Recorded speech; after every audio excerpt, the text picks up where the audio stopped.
Warning. The following live broadcast may contain loud, obnoxious, shrill, and alarming noises that might be considered disturbing, if not outright uncomfortable to listen to, especially if you are wearing headphones.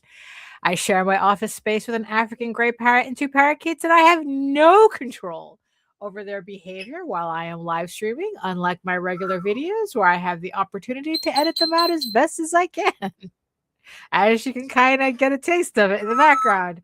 If you are sensitive to loud, surprising background noises, I recommend either not turning your volume up too loud or watching my edited pre-recorded videos instead.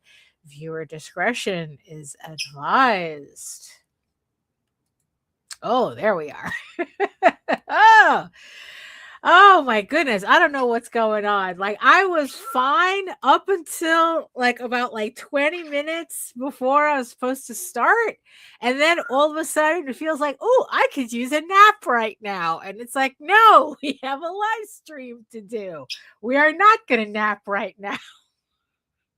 I don't know what happened. I felt like a crash just happened. So hello, Vidania, hello, and hello, Joseph, hello, and yes, I see you, my beautiful eyeball people watching from regions beyond. Today, I'm trying something a little different. Usually, I'm streaming to Twitch, but because I am limited, with where I can stream, I decided I was going to try Facebook today. so if you're joining from Facebook, welcome. And because it's Facebook, and I know in the past we've had some kind of connectivity issues with it. If you are joining us from Facebook, come on over to YouTube, join the sexy people in the chat, keep them company.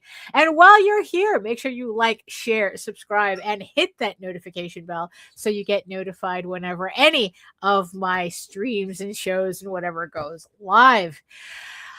So for those of you who have been here before and already familiar with me, welcome. And for those of you who are new here, welcome. Hello, everyone. My name is Daphne Lage. I am a cartoonist, illustrator, and comic book artist. So I have been self-publishing since 1992, and I am known for the furry fantasy adventure Tall Tales and my medieval fantasy drama, Egoraven, Heir of the First Unicorn, which is currently on Kickstarter right now. The link is in the chat and in the show notes. It is right here.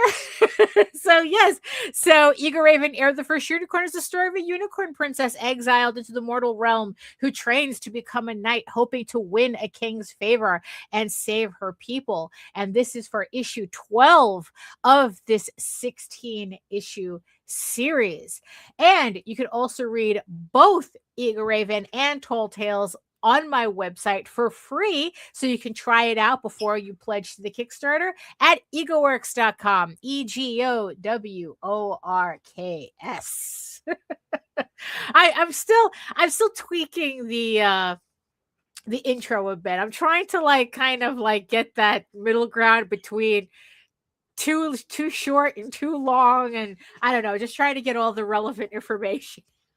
So there you go. So welcome. This is my live stream, and usually what I do, actually not usually, is what I do on this drawing live stream is that I draw.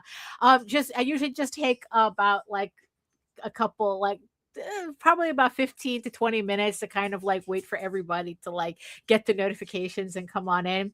And then what I do is I work on, I either work traditionally or digitally, although today I am going to be working digitally. I am currently working on Egoraven, Heir of the First Unicorn, issue 13. It's I know I have issue 12 up on Kickstarter right now, but no rest for the weary or no rest for the wicked, however which way you know that saying. Oh, hey, Melissa. Hey, hello. So right in this corner right here, we're going to be working in Clip Studio Paint, and I'm going to be working on the first page. Thank you. Thank you so much. I think it's doing pretty well this time around. The individual issues, it's like that. It's, what? It's on trend to what I am used to from the individual issue campaign. So I'm happy with it. So, although what I would like, what I'm trying to do is get the campaign to 4K. Before Monday, we're close. We're very close to that. So, I'm hoping to reach that milestone, because it's like that'll definitely put it, in a good position for me. So, but like I said, it's like we have issue 12 on a Kickstarter, and I have issue 13 already on the board. I am 6th page. This is going to be my 6th page on this issue. So we're going to be, I already have it inked and shaded.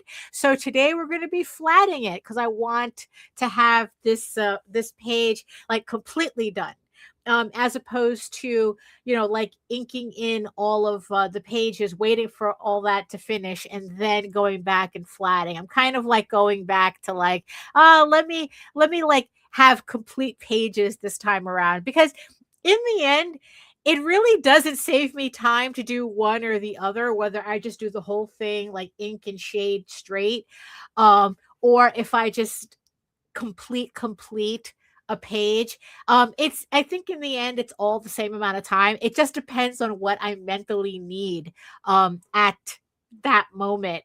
For the previous issue, I really needed to get to like give myself that momentum of getting all the pages inked and then going back and flatting. But for this one, it's like I'm not really rushing with that. So that's what we're going to be doing. We're going to be finishing off this page today. So also, speaking of the campaign, it's like, between this, I know it's been a couple of weeks since I've done this, the draw stream, but I know I've mentioned this a couple of times on the vlogs. But in case you don't watch the vlogs, which is my Monday shows at 11 a.m. Eastern, I have the I'm pretty sure I showed this the last time. I don't remember, but it's like I have the proof for issue 12. I wish it was 13. 12 of Egoraven. So this is going to be the issue that everyone's going to be receiving on the campaign.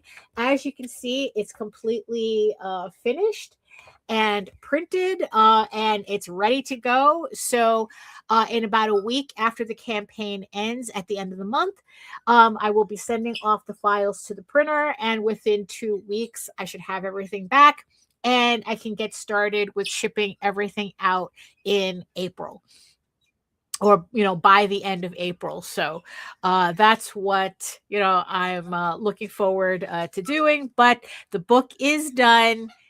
So pledge with confidence, I guess. The other thing that I got proofed, because this issue 12 finished off also the next trade paperback.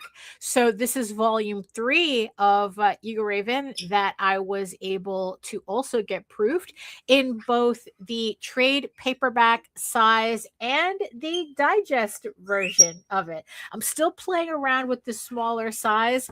I just figure that being able to offer up different formats will allow me to, I don't know, like kind of attract people who wouldn't have gotten the large version, because this is kind of like more, if you can see the comparison here, it's kind of like the in-between version between this and maybe like if you collect manga.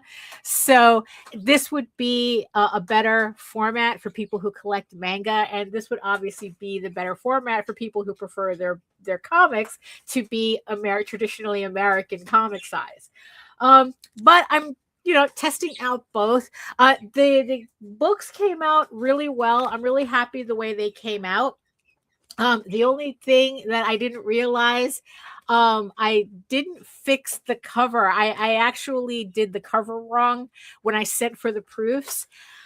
Because it was kind of bothering me. It's like, oh, why is Eagle Raven off center on the cover the way she is, right? And what I forgot when I was setting up the file is I forgot to account for the large bleed that the original artwork has, which when I cropped it correctly, when I fixed it, she ended up in the correct position on the covers. So I still like the way this came out. It's just that the next printing that I'm going to be doing will have the correct positioning on the cover. Because the reason why I put like such large bleeds on the covers is because I eventually want to do hardcover versions of the volumes. And they require, because the covers, the art gets wrapped on the cover, it's like I need a larger bleed to have the artwork on the cover the way I want it. So what happened was I forgot to account for that when I was putting together the InDesign file. So she's like off center. So she's off center, but I did fix it. Melissa said, yeah, I had to make some adjustments on my hardcover print file today. It's tricky. Yeah, it is. I don't know why. I mean, it's hard. I mean, you would think that all, like putting together these covers or, these books would be pretty much the same thing. But the amount of like fussing with the files just to do a different size is, I mean, it's the reason why it's kind of tedious to put together a book. And usually normal people hire out for this, but I'd rather do everything myself. Because especially the thing that throws me off, right? So this is what it looks like on the comic book size, right? The American comic book size, and the margins are pretty standard for this size. Like even the artwork is done proportionately to this. So this size always works for my pages, right?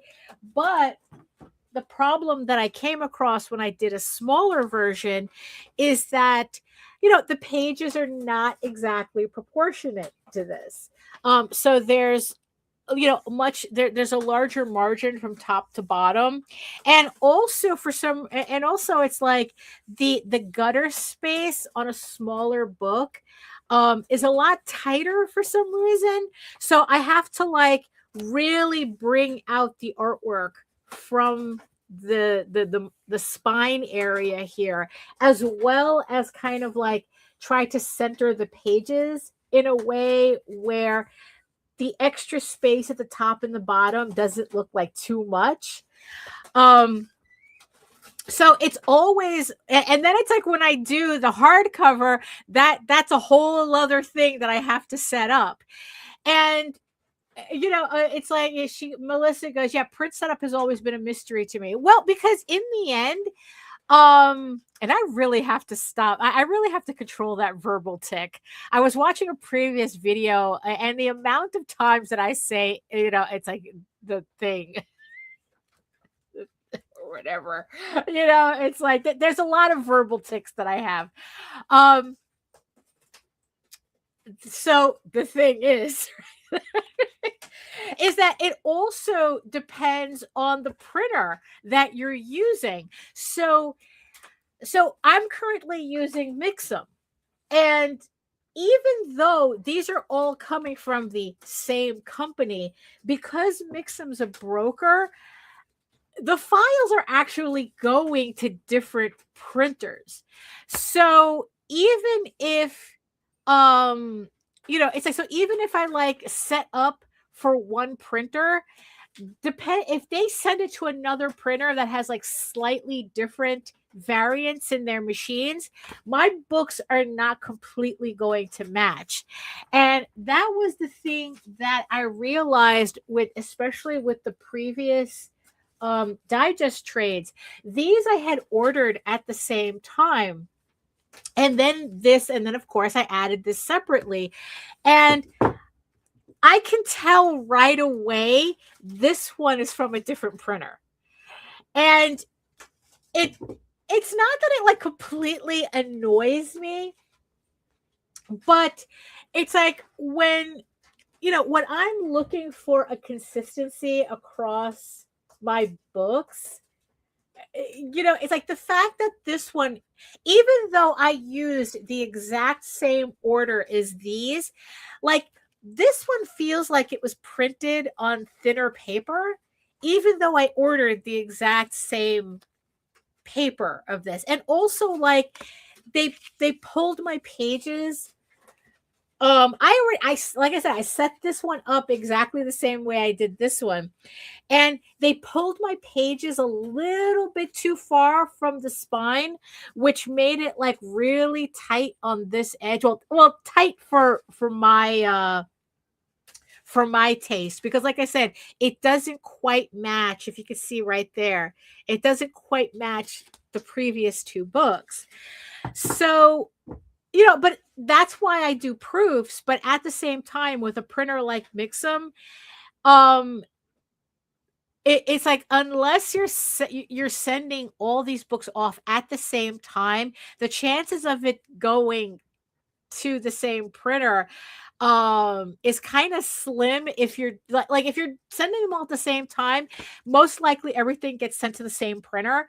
But like I said, if I'm sending something separately, this could go to a different printer, and and it's like, so it's just a lot of things that I have to like kind of think about when I'm setting up these files. Oh, hey, Fran, hey, you know, and it's just something for everyone to think about, that it's like that's what makes setting up books so tedious, because of all like these little micro changes you have to like make adjustments for. Especially the one thing that I really find annoying about Mixup. Don't get me wrong, there's still a very, very good printer. I'm happy for the most part with how their books come out, but there's little picadillos like that, right? And the main thing is that every time I do a proof, I have to always order 10, because anything under 10, they changed the printer, they changed the machine that the books get printed on, which means that I have to change my files again. So I wish that for a proof I could just get like 5 or something, but then I'm not getting an accurate representation of what I'm making because it's a different machine. But conversely, they can send them to different printers, So yeah, so if you're looking to print something yourself, to self-publish, like I said, Mixam is a good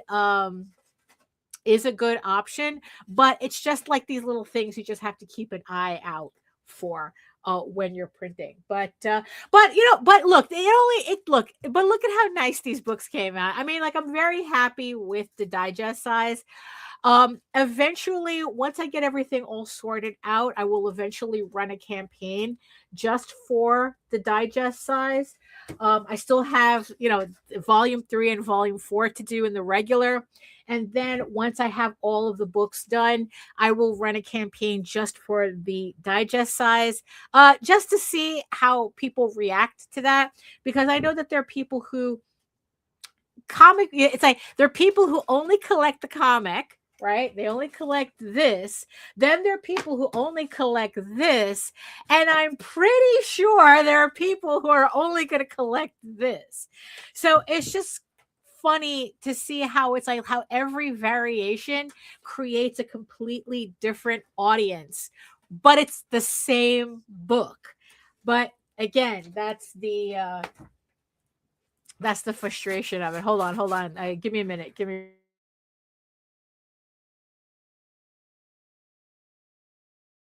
I thought it was a sneeze. Purple Rain says nothing is easy. I swear to God. No, for real. Nothing can be convenient. Absolutely nothing. You think it should, but it's not. Because also it's like, if depending on, like, I don't know, like how things go when I reach the end of the series and I have the 4 volumes, um then the thing that I have to really consider is whether I'm going to print these books at a Chinese printer. There's a Chinese printer we've been looking at, Quinn Printing. We haven't tried them yet, but we've heard nothing but good things from a bunch of other creators who's used them.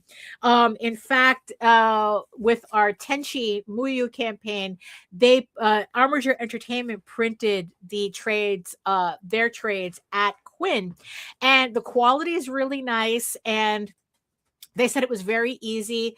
Oh, Melissa says, oh, I'm using Quinn. Can't confirm. Actually, it's pronounced shit. Can't confirm so far. It's been lovely, and they have great prices. Yeah, so that's what I'm thinking of doing as well. Just getting once it's a trade paperback, pretty much we're committed, and there's no reason for me not to have actual stock of my book, as opposed for doing piecemeal the way I'm doing at Mixum. So that's, and then I know that that's probably going to create a whole other issue with setup and everything. I'm probably going to have to like do completely different setup, different files for them, because every printer has different parameters for their books. So, but that's just the way it is. She says, I need your bigger size because my eyes are old and I don't want to struggle anymore. Well, would you print a big old omnibus of all 4 volumes? Oh, as a single tome? Absolutely. That is one of the main goals. That's like the final boss book. And not only do I want it to be a final boss book, like I want to do like a special edition with all the bells and whistles on it.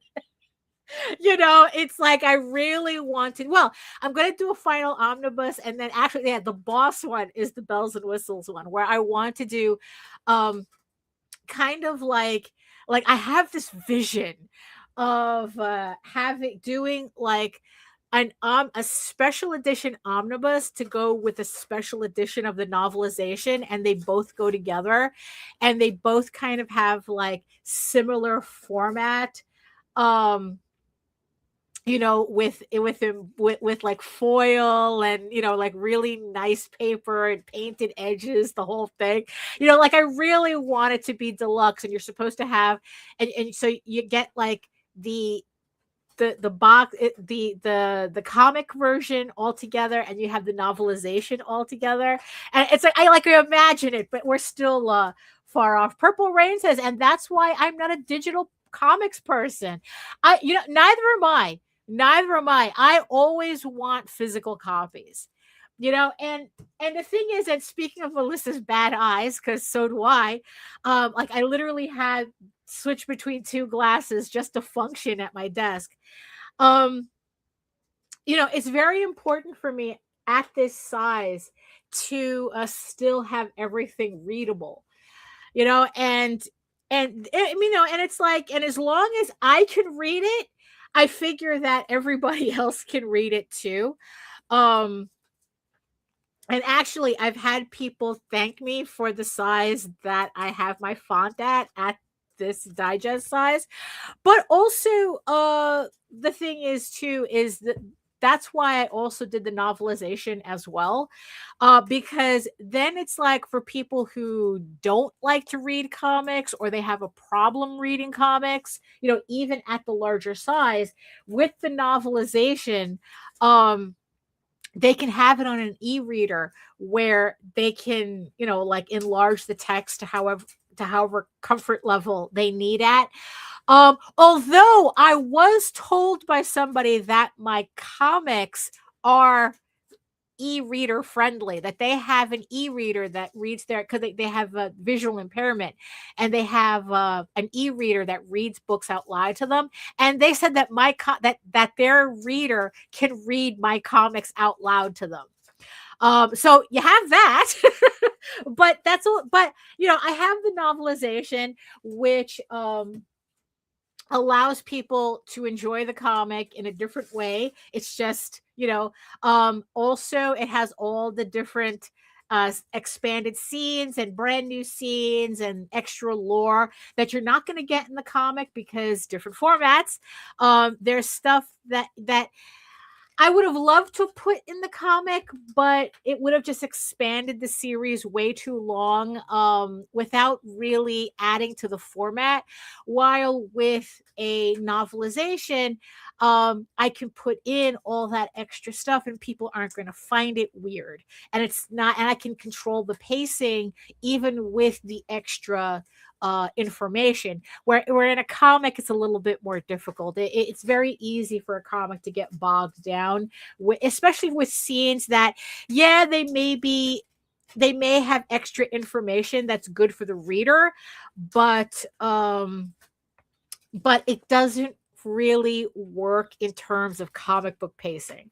So my final the thing that I would love to see is the comic book omnibus and the novelization done in this like really, really deluxe format. But going back to Purple Rain, it's like, yeah, I'm not a fan of digital comics either. I just like, I've tried it, even like reading it on a tablet that's large. It's like I don't know, it just kind of like, that's not what I'm looking for. That's also the reason why I can't stand reading webtoons. Like digital comics that are set up for scroll, I cannot read that shit at all. There is not one webtoon comic that I can read. Like they have to put it out in a physical version for me to be able to read it. I refuse to read it on my phone. I really hate that scroll. And it's just, I don't know, it like hurts my eyes and it's just like really annoying. It's like, it annoys me reading on my phone, and I don't have a tablet right now. But the thing is though, the larger tablet doesn't it doesn't improve anything. It really doesn't. It's just the same thing, just larger. It's just more annoying and larger. So I completely understand, like comics need to be read. There's just something about comics being printed, no matter the format, no matter the size format. It just needs to be physical. I can really only read physical comics. Novels, on the other hand, that's different. It's all text. I read it on my Kindle without a problem. I love reading in dark mode. I found that that's the best way for me to read on a Kindle. So that's so that works out better for me. But when it comes to a comic, I have to read it physical. So we're almost at the half-hour mark. So let me just switch over. The screen so we can actually start working. And so let me do that, and I'll be right back. You really want to know my process? Absolutely. Usually starts with a holla and ends with a creamsicle. And then if there's time in between, Thundercats. Ho! There we go. So here we are. So this is the page that we're going to be working on today. Little Dixie, she says, they say, I do webtoons and I hate the layout, but it's good for trying to get your name out. I would love to publish if I can get a number to do a Kickstarter. Yeah, that's always the trick, is, building up your audience. Because it's like, even though Kickstarter is good, like even for a first timer, that it's like, I don't know, the searchability, not the searchability, but kind of like people can seem to find your stuff on Kickstarter better than on other crowdfunding platforms, but it still requires you to bring your own audience to the platform. Like, if you start on Kickstarter, you're only going to get like so far. Like, I mean, my first Kickstarter, I think like I made like $500 on it, and it's like, But it's like, but once I really started to get the hang of it, now I'm at a point where it's like even with my Kickstarter now, I think I'm just above like 100 backers. And usually with Ego Raven, I usually get like between 130 to 150 backers. It's usually around that range. But it's something that you still have to build on top of. It's like you can get that initial exposure on Kickstarter, but you still have to build up, whether it's doing webtoons or on your own website or just trying to like, just putting together a mailing list. Make sure you put together a mailing list. Just doing that yeah, it's like yeah, but it's like, but once you see that you have like a consistent amount of people, then it's like you can take that chance to do I would recommend doing a small Kickstarter. It's like like a very low, just to kind of like get your foot in the door, because it's like, look, nobody goes onto a Kickstarter and like off the bat makes like 10 grand unless and usually when they do, it's because they've been setting up that audience for decades. It's unfortunately it is a long it's the long game, in the end. It's the long game. So here we are. This is page 1 of issue 13. And so just to show everyone what I'm doing here. So I've already inked, as you can see. So I've already inked the page, and I've laid down this green color, which is going to serve as my base for my flatting. And what I did in advance is I put in the shading and the highlights. And the shading, this purple shading is on a multiply layer, while right now the highlights are just on a regular setting. When I'm done with it, I'm going to put it on brightness, but right now I have it on a regular setting so I can actually see it, because once I put it on brightness, I'm gonna have a hard time seeing where those highlights are. So by using this green color, what this allows me to do is when I put the flats in, the shading and the highlights will adjust on their own according to whatever colors I put underneath it. So if I needed to make any changes, I only have to change the flat color. I don't have to change anything else because it'll adjust accordingly. But when I go to put in the flats, I prefer to work with those layers, the highlights and the shading shut off, because I don't know, for some reason I find them like really distracting. They get in the way of me being able to color, even though we are just talking about flatting, right? And just to kind of like show what I'm talking about. So I'm on the green layer, so I'm going to take the color that I want, and then what I do is I use the lasso tool, and I pretty much just I used the wrong one. I pretty much just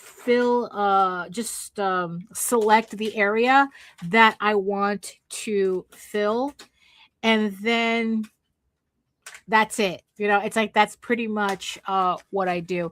It's like I don't usually use, like, I could also, actually, I shouldn't say that I don't use it, because I do. Sometimes, to save myself some time, I use the magic wand tool. And you got to remember too, I'm also working underneath the ink layer. So when I use the marquee tool, it uses the ink layer as a reference, and it gives me a bit of a margin underneath it so that it's still selecting the area, but it's also underneath the inks. So I don't have to worry about like those little anti-alias outlines. so it gives me a really clean coloring. So in this case, I used the magic wand tool instead of the lasso tool. And then now I could just, take white, and then I could fill it in, and it fills into the areas at the same time. The only thing that I don't like about the magic wand tool is that if I have a lot of sharp edges, like with the hair here, it has a tendency to kind of like not be able to get into those little areas. And then when I use the fill tool, I have to go in and I have to clean that out. And it depends, and it's kind of annoying, depending on but if it's just like a clean shape like that, it's very easy. Then I'll use the wand tool to just fill it in. But other than that, um I much prefer to use the lasso tool and just tracing out the area that I need, like that. And then I could just fill it in like that. So let me just continue that. And also the thing that's important too, that I do is that when I was teaching myself how to color digitally, the thing that really struck me is limiting your color palette. Because especially with digital coloring, it's very easy to get really caught up in the millions of hues that you can choose for your coloring. And what I felt was necessary for me to do is that, if I wanted to finish these books, to finish these issues in a reasonable amount of time, I had to put limitations on myself on what I'm doing in order to be able to accomplish that. And the way you do that is just like narrowing down your characters to a very specific core to core colors, right? And then like doing the same thing to your backgrounds, like just limiting it to core colors. And then pretty much what I do is that's where the shading and the highlights come in, where I let that do the heavy lifting on the flat colors, or at least the limited palette that I'm giving myself. So, also it's just a lot nicer that once you have that once you limit your colors, that it saves you a lot of time. Because you're not sitting there with decision paralysis, fussing with a shade of color that nobody is really going to notice. And it's probably going to like flatten out once it's printed anyway. So, so just by,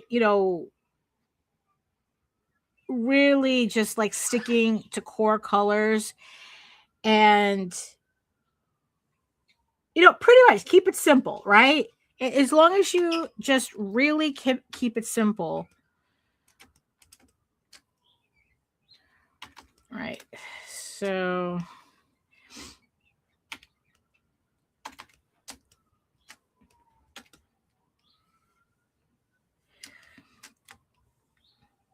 I just want to finish putting the flats on her so that I can show you what it looks like once I put the shading in. You'll get a better sense of that. So, So, so here's the first color with the first character with the flats, right?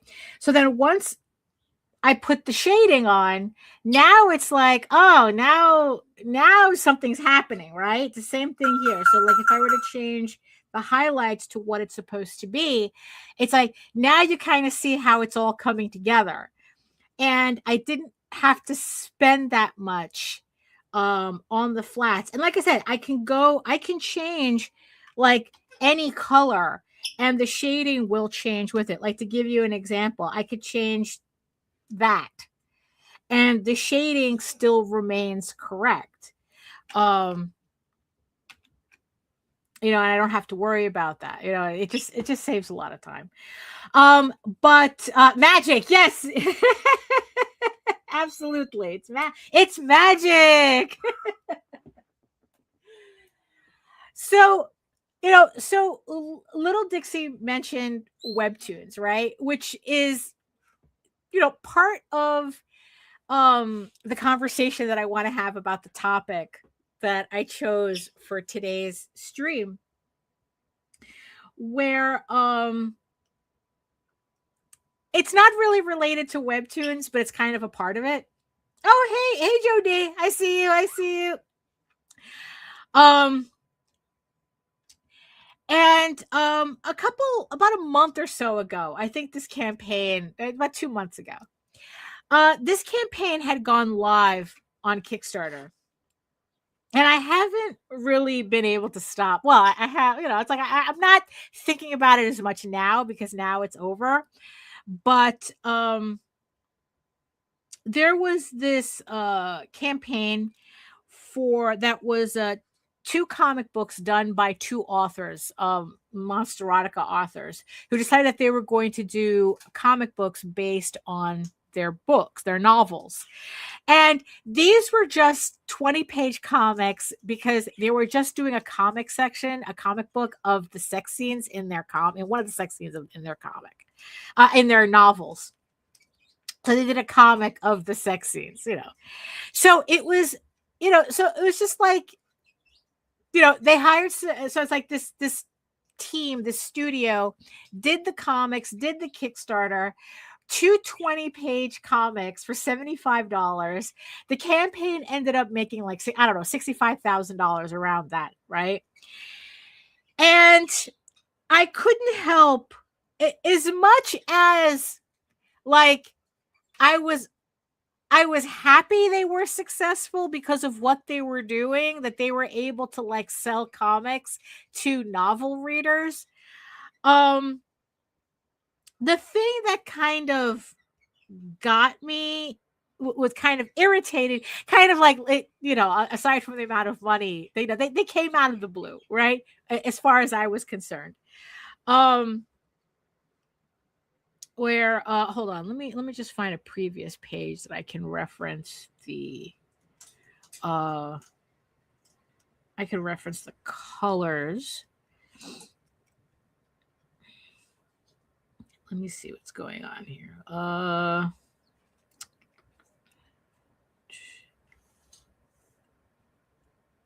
Oh, okay. Oh, actually, no. Let me go back to the previous open. Go back to 11.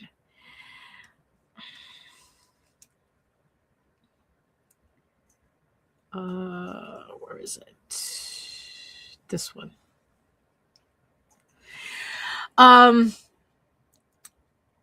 Like they seem to okay, so the whole point, right, is they say here's these people who did a comic book, right? They raised $65,000 on Kickstarter or whatever, right?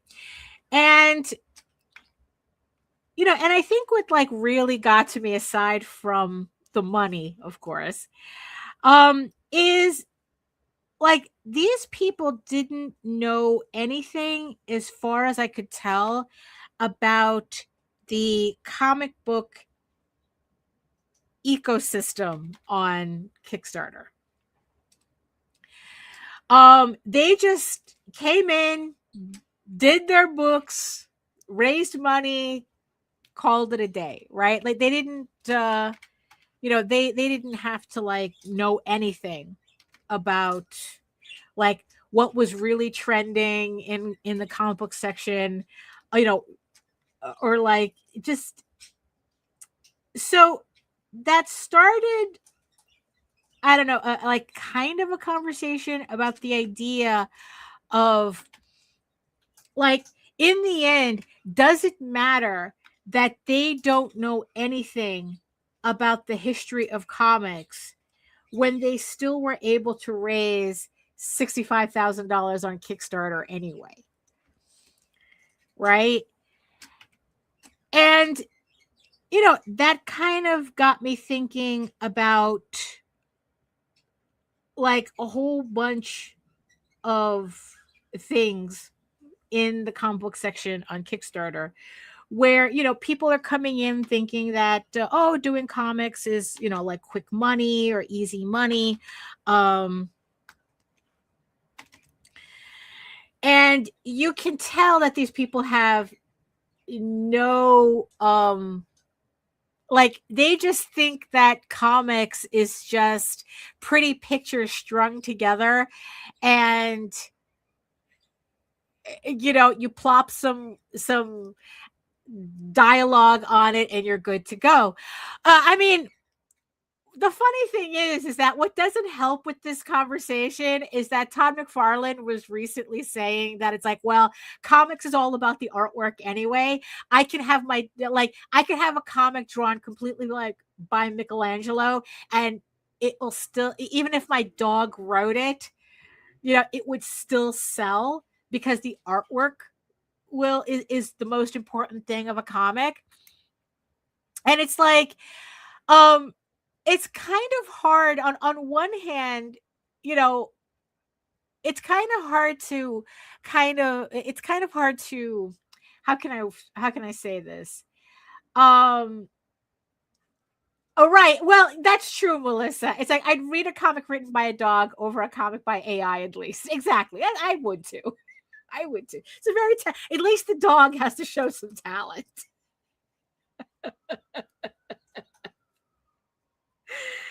You know, but you know, when you have Todd McFarlane, you know, saying something stupid like that, it's kind of hard for me to all of a sudden impose this standard on these people who did these two erotic comics, because it's like, well, if Todd McFarlane is correct, it doesn't matter, you know. It's like whether they know anything about comics or not, as long as the shit's pretty and as long as people buy it, then who cares? Like your dog could have written it and nobody cares, right? So you know, so this argument, well, so this whole thing about people just coming in and not knowing the history of comics, or you know, but they want to do comics, you know, it's like, well, you've already had, you know, Todd McFarlane kind of like blow that out of the water. Like he could give a rat's ass if you know or don't know, you know, anything about comics, as long as your book sells, right? I think so you know, so the thing is that I was kind of like trying to figure out, it's like, okay, so it's like, so what exactly am I really uptight about uh with these people just coming in and, you know, pretty much being able to dominate a space for a little bit that we have been kind of slogging in for like years, and not see a fraction. Well, technically, we do see a fraction of the success, just not the fraction that we would like. And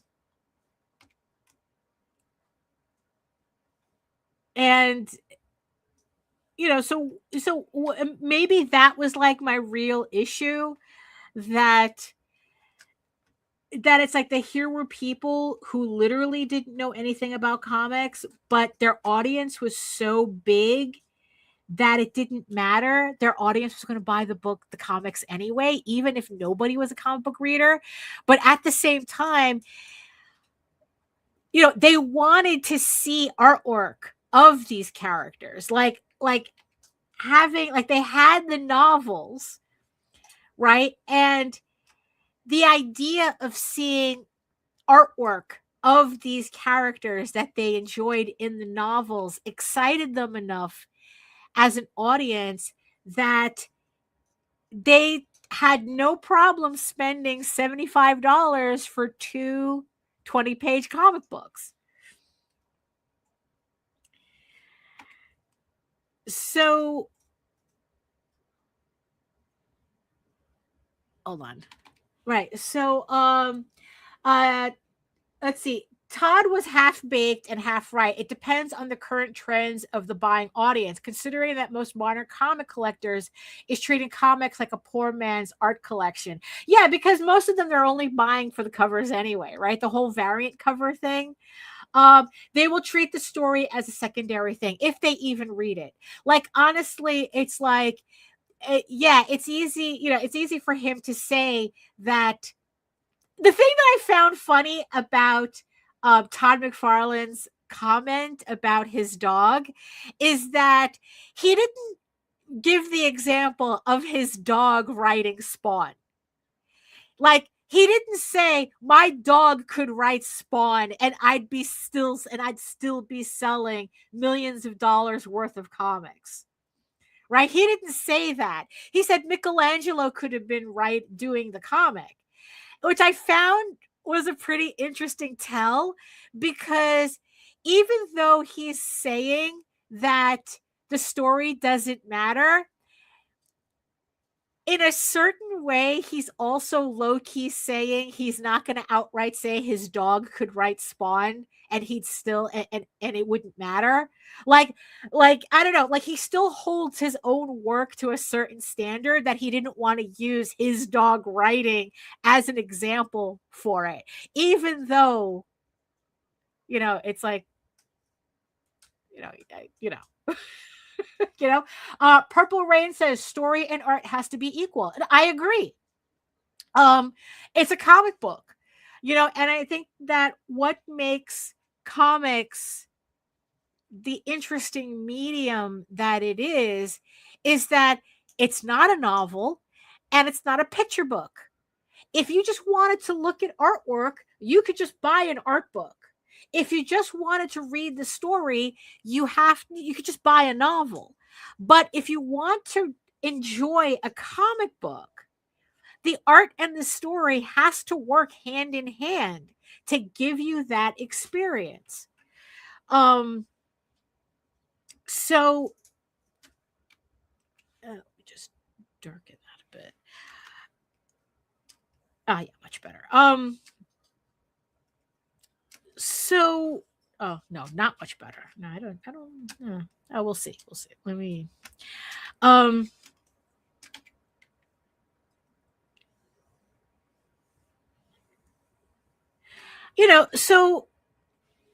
So yeah, so it's like, let's see. But does his comment mean that Spawn is shit because his art sold to 300 plus issues? Well, but sure, that's how I would read it. But like I said, he didn't use his dog writing Spawn as the example. He said Michelangelo could have done a comic that his dog wrote and it would still sell, right? So like I said, it's like, it's kind of like your Freudian slip is showing. So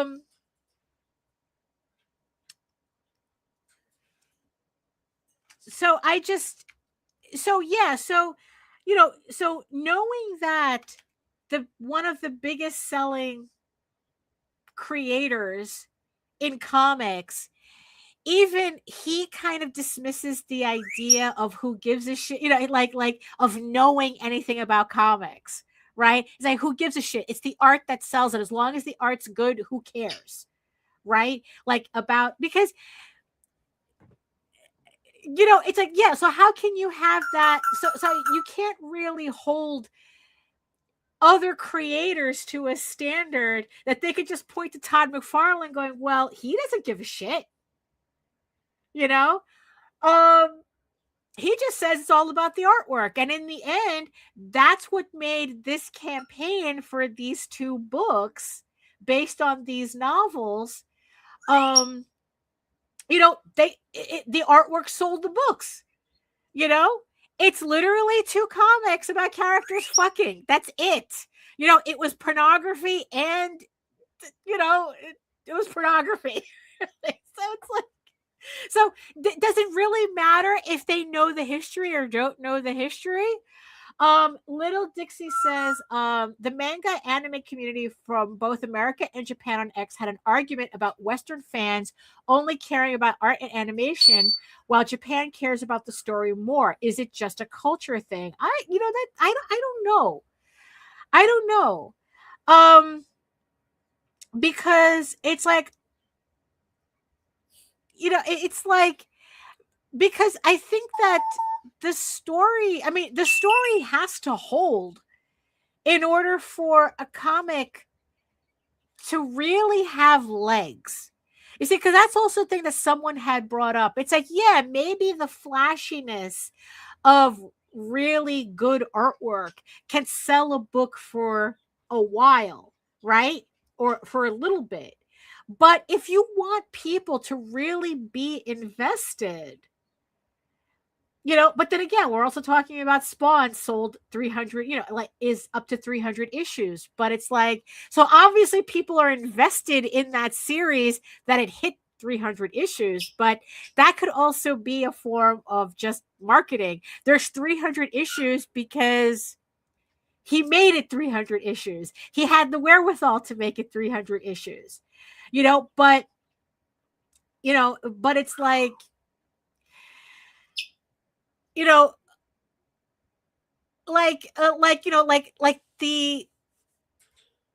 for me, take something like Violet Evergarden, right? Like that's a series that really that I consider one of my favorites, right? I only know it as the anime. I know that there's some light novels. I don't think there's a manga for it, because if there was, I'd be collecting the shit out of it.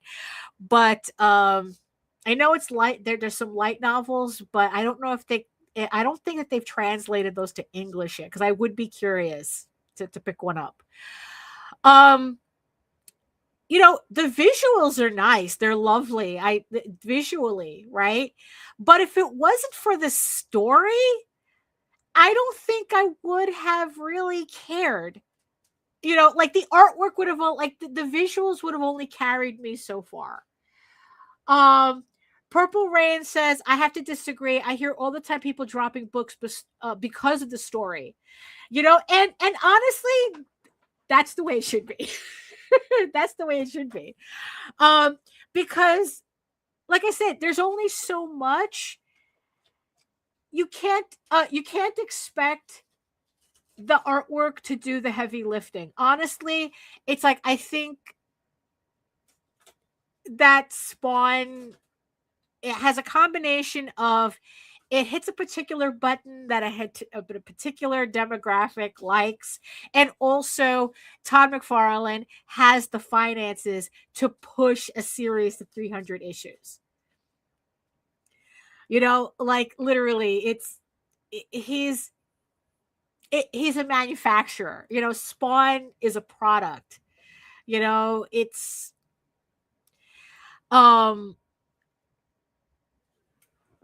you know, but when people want a story that's actually, yeah, but people like really want to collect a book. They want the story to mean something, right? It's not just about the artwork. But I guess in the case of the people who did the novel / comic book thing, I think in that case, the reason why the story didn't matter, because that's what the novel was for.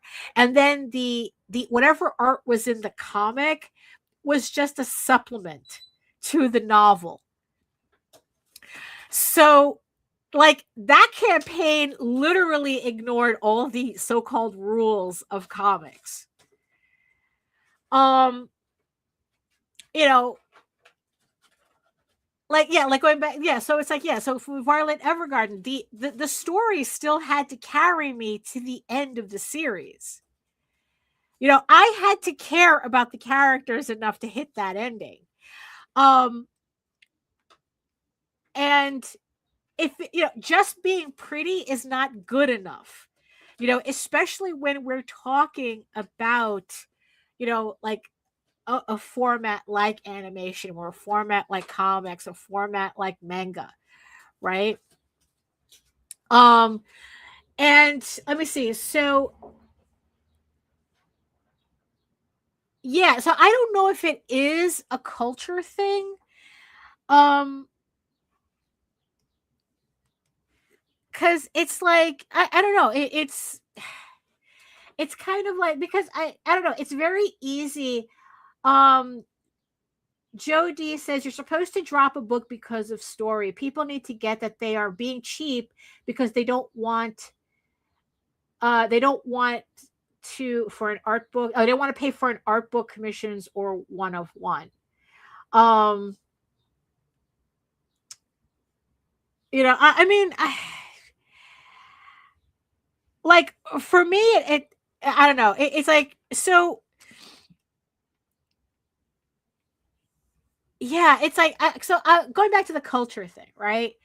Because the thing that, like, you kind of like hit on something, Joe, when you're talking about like people look at comics as just like art collections rather than something to actually enjoy as a totality. Like they're just buying, you know, like, yeah, it's a cheap way to collect artwork. Um, you know, especially considering um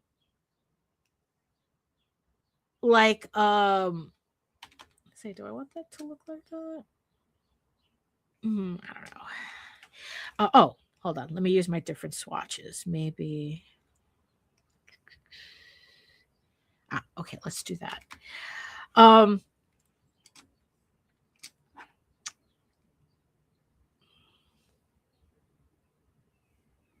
do that.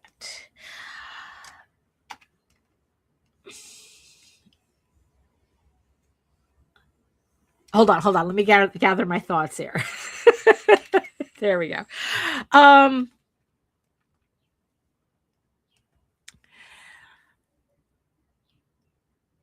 You know, yeah, so it's like kind of like, so comics are like a cheap way to collect artwork.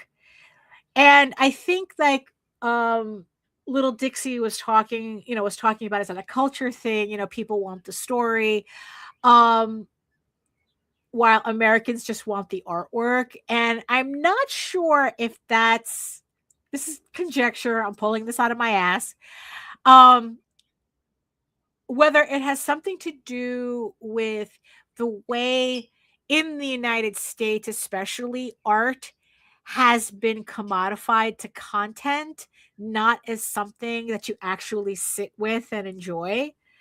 Um, so people who say that, oh, it, you know, Americans are all about the artwork because it's very easy to digest. You just see it and that's it. Like, and but also you got to remember too that Americans read at a 6th grade level, the average American. So, and yeah, then it's like, it's kind of like people don't, you know, like it's easier to just suck up artwork as content than it is to actually sit down and read. So, you know, and especially when you're talking about like animation where, you know, you're just watching, right? And even then it's like, you know, like it's kind of like, well, they're telling you the story, so you don't really have to pay attention to it. And you know, and I kind of wonder maybe like that might have something to do with it, that, you know, and the ironic thing about it is that they're not engaging with the artwork either. Like I said, they're just like kind of like just slurping it all up, you know, and it's just like, oh, you know, next piece, next piece, next piece, right? Um, so I don't know. It's like, so I really don't know if that is a culture thing, because it's like, I don't exactly, well, because I'm not on X. I got better things to do than be on X.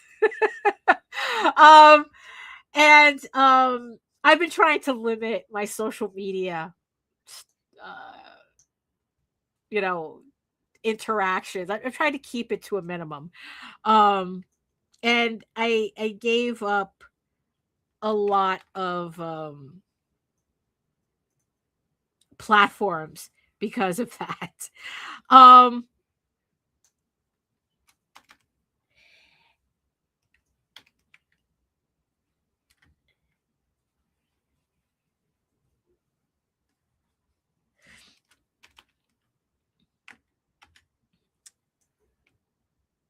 yeah, it's yeah. I don't know. I don't know, but so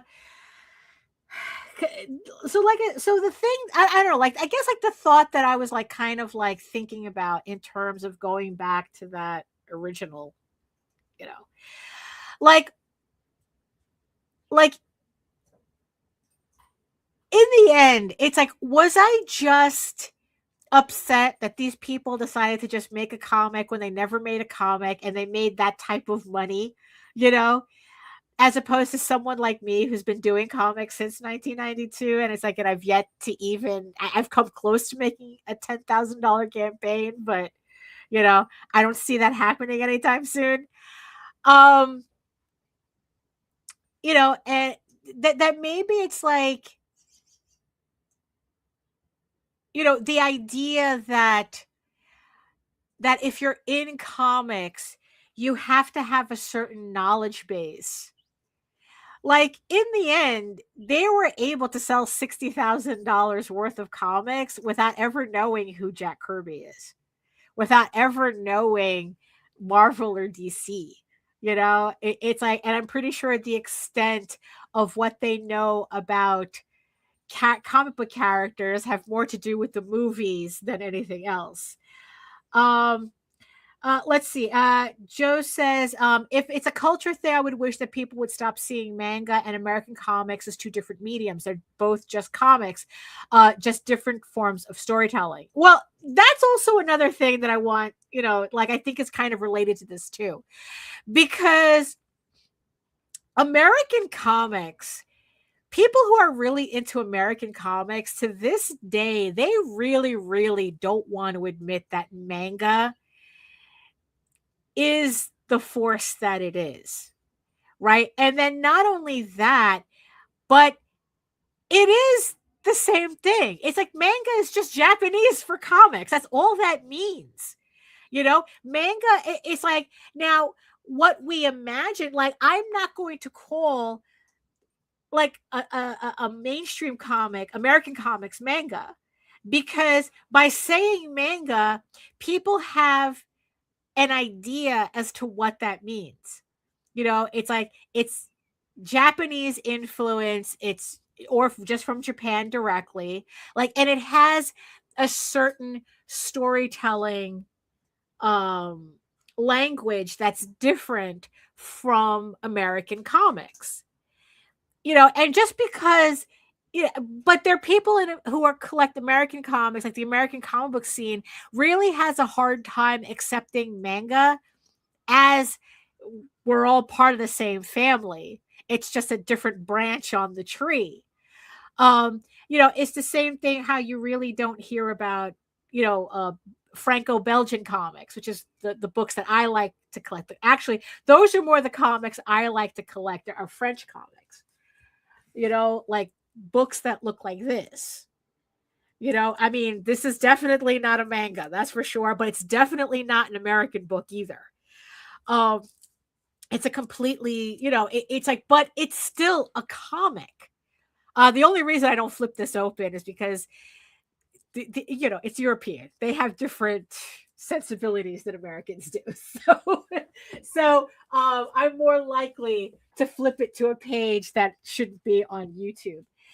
Um, okay. So, did the campaign hurt your creator ego despite knowing that the campaign isn't a long-term project? 65K for a one and done as opposed to 3 to 6K for each part of an ongoing series. Um, Oh, was it supposed to be a comic on the screen? Well, I just showed one. But I can't open it because it kind of has adult stuff in it, like, because it is an adult, not adult as in porno, but just adult as in this is for adults.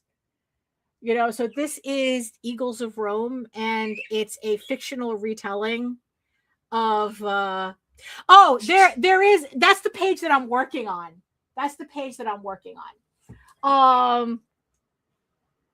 So yeah, let me show you. So this is the first page of issue 13 that I'm working on, that I'm just putting the flats in. There is a comic on the screen, as you can see here, and there are some pages that I really shouldn't be showing on screen. So it is the first page of the comic. So yeah, because it's the first page, it's more like a pinup. It's an establishing shot pinup rather than a comic page. So yeah, no, your camera's fine. The camera's fine.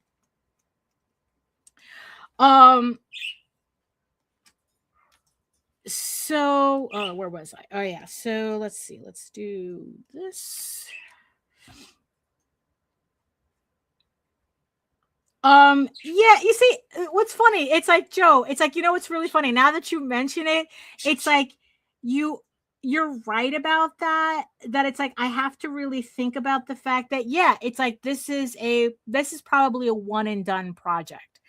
I'll be surprised if they do another one of these within 2 years. Like, honestly, like,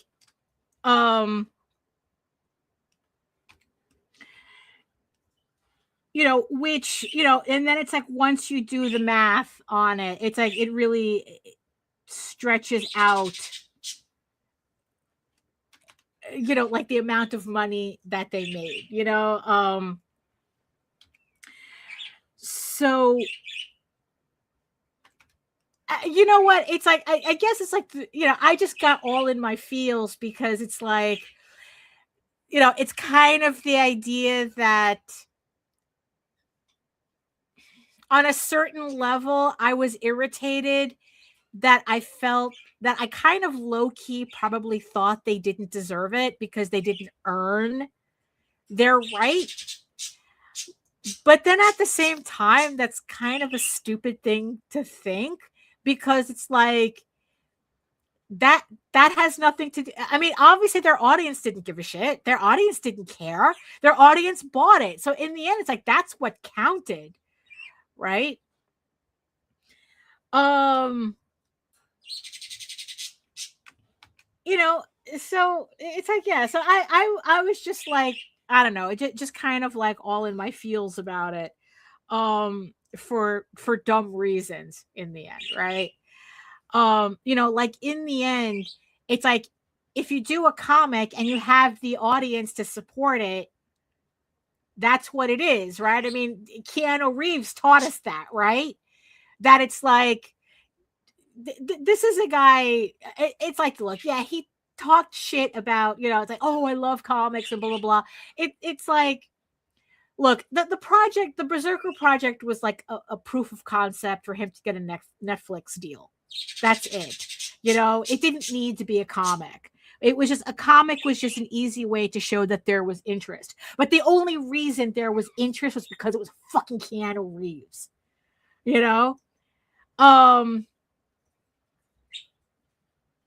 Honestly, it's like, if there's anything I'm still salty about, is that whole thing, because the way people were just like all over that campaign. Oh, it's going to save indie comics. It's going to save. No, it didn't save shit.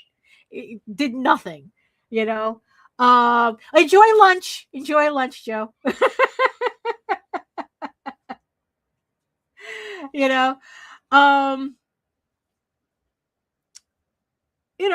And also, like, the other thing too, right? Because the kind of related, I would think, is, I guess, going back to the whole cultural thing between American comics and manga comics, right?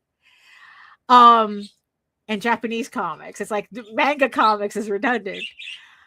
Because the other thing that I see with that, that I think is kind of has like a similar thing through line, right?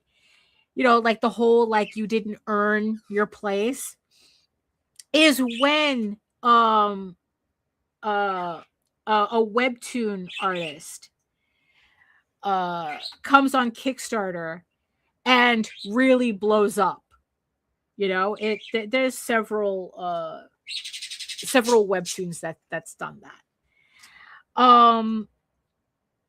And then it's like, you know, you have, and then it's like invariably you have a lot of indie creators going, how the fuck did they do that?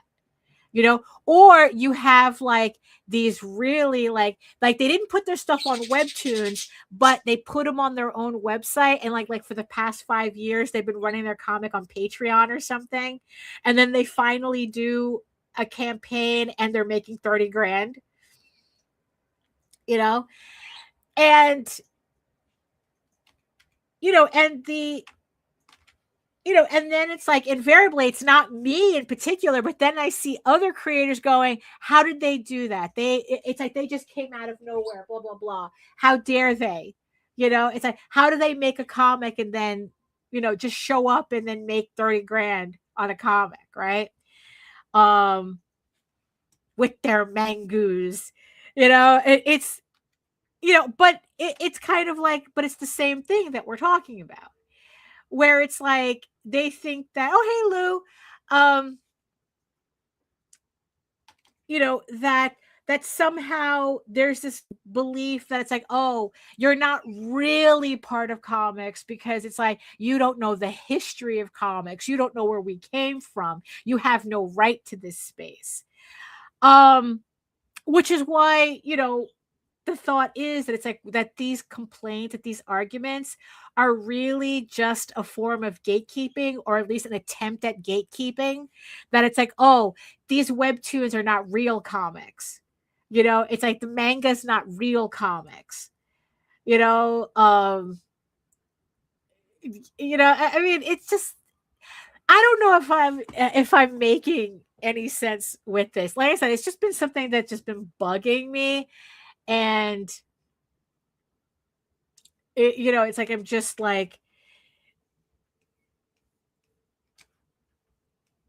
you know, just trying to like sort out as to what the deal is. I mean, but then it's like, let's maybe, okay, let's get out of the feels for a little bit, right? Let's get out of the feels for a little bit. And let's talk more about technique, right? Like comics language, in terms of translating certain, like how certain things translate or don't translate into comic book form, right? Because if there is a pet peeve that I have about people who are not familiar with comics coming into comics, it has less to do with you don't know who Jack Kirby is, and has more to do with you guys couldn't string a story with pictures if someone put a gun to your head, right? Like that's kind of like my beef. I am pretty sure if I had spent the $75 for those two comics and got those two comics, I would be able to tell immediately whether the artists who work on these books are actual comic book artists. Because the beef that I really have with a lot of these amateur creators who come into the space is that they really do think that comics is just pictures strung together by word balloons, right? When that's kind of not the point. But again, going back to Todd McFarlane, he doesn't give a shit. His whole thing is like, well, yes, it is pretty pictures. That's what sells the books. And you don't need to have a story there to sell a comic. As long as you have the pretty pictures there, you have a comic. And, you know, so as a crafts person, Let's look at this as a craftsperson, right? Like when we're talking about people who do webtoons, who they've created their book, they only know comics through webtoons, right? The thing that I see visually is that they really have that problem making that jump to the printed page, because laying out a comic as a scroll is completely different than laying out your comic for print.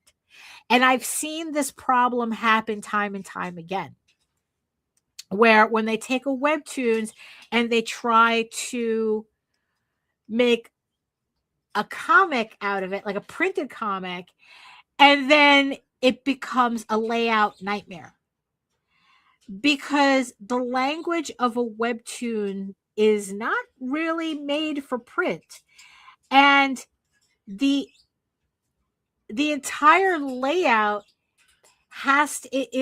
becomes complicated to change, because the way panels flow in a scroll is completely different than how panels relate to each other on a printed page. And it's like, unless you're a designer that knows how to make that connection,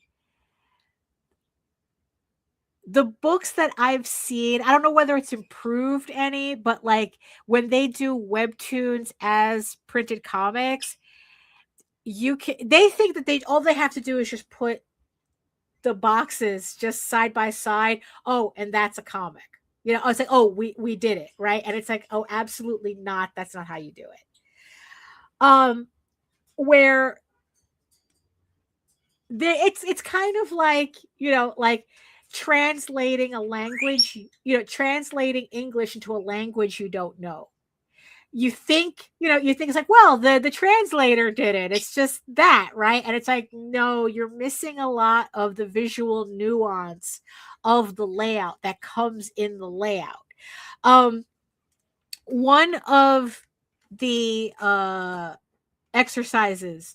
comic exercises that I enjoy is putting together, is doing my panels in a way where you don't need the word balloons to tell you what's going on. Right now, of course, it's like it's like you're going to miss a lot of like you're going to miss a lot of like deeper story. But if you were just to see the panels, right, that you could get a sense that panels drawn correctly in their layout stage, you should get a sense of the story of what's going on without having to see the dialogue. Which honestly, I think that that's something that's missing from manga most of the time. Honestly, it's like, yeah, it's like that's something. But then again, it's like a lot of people, I don't think they underestimate that skill, because if we want to talk about comics as storytelling, the visuals have to do as much of the storytelling as the actual dialogue, the word balloons, whatever is in that dialogue. Hold on, let me get my character sheet. Actually, no, let me get a previous page. Hold on, what page can I open? Let's open this one. I think we can do this one.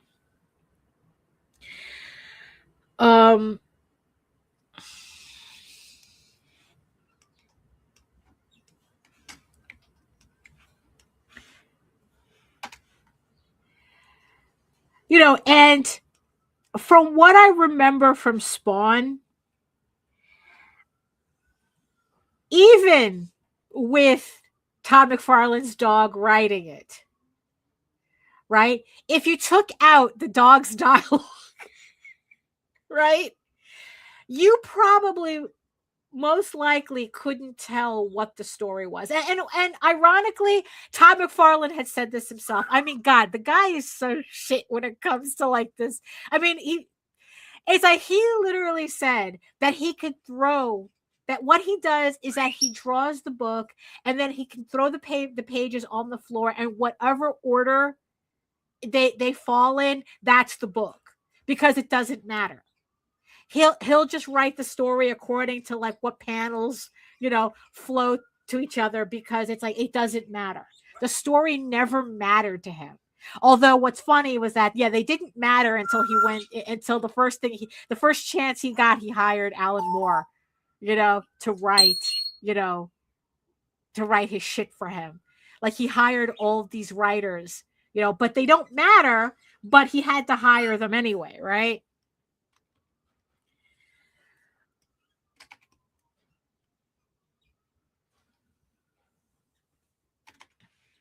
So it's like, if you can't tell the story, or at least get the vibe of the story by just looking at the artwork without the dialogue, then your story is not half of it is still missing. It's like I said, it's not just pretty pictures back and forth. And Webtoons has a problem with this too. The people who draw exclusively for Webtoons, because in the end, Webtoons is more their Webtoons priority is more for speed than for accuracy, than for actual storytelling. It's like, honestly, it's like when I hear people talking about Webtoons, the main thing that they talk about is whether there's enough chapters coming out every week, right? And based on one article that I read about Webtoons, like every weekly update is the equivalent of 11 pages of a standard comic book. And so storytelling really takes a back seat. That's why, whenever I see like a Webtoons thing, most likely than not, it's all talking heads, right? Because there's no time to really draw anything else. It's talking heads and whatever assets, Clip Studio assets they're using in the background, right? And that's kind of like more the peeve, because it's like, because that's part of the craft of doing comics that's meaningful for me is the storytelling, that it's like, does my artwork and my story work together to create a book that people will actually want to stick with? And I think that's part of what these types of campaigns irks me about. It's like, oh, we're just doing a comic. Yeah, but what does that really mean? You're just, and it's like, I don't know. I don't know. Maybe I'm just being, I'm trying to justify, I guess, like the feels that I had for this campaign, and trying to like logically, try to give like some kind of, maybe in the end, it's like, look, it was just like, I was just being a hater. Maybe in the end, it's like, it has nothing to do with anything. I was just being a hater. And it's like, and I saw these people put up a comic, not knowing anything, not knowing the space, not, it's like, probably never have done a comic before. And they made 60 grand, and it's just like, fuck, man, it's like, how hard do I have to work at this? Maybe that had everything to do with it. Maybe it has nothing to do. I mean, would I have felt better if they made 12? It's like, maybe if they made $12,000, maybe I wouldn't have felt so, because I guess it would have still felt like in the realm of what I could attain, and it is just kind of, maybe, yeah, so maybe it's just that's just what it is,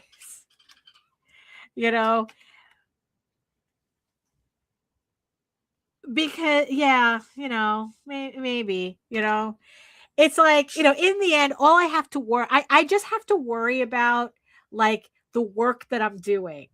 It's like, I can't, in the end, I can't worry about people who have an audience that'll eat up anything. And I can't say that they'll eat up anything, because it's like I said, it's like their audience are already familiar with these people's books. So obviously it's not the writing that's the problem. It's like they already had the writing. They don't technically need the comic to be a literary anything. Um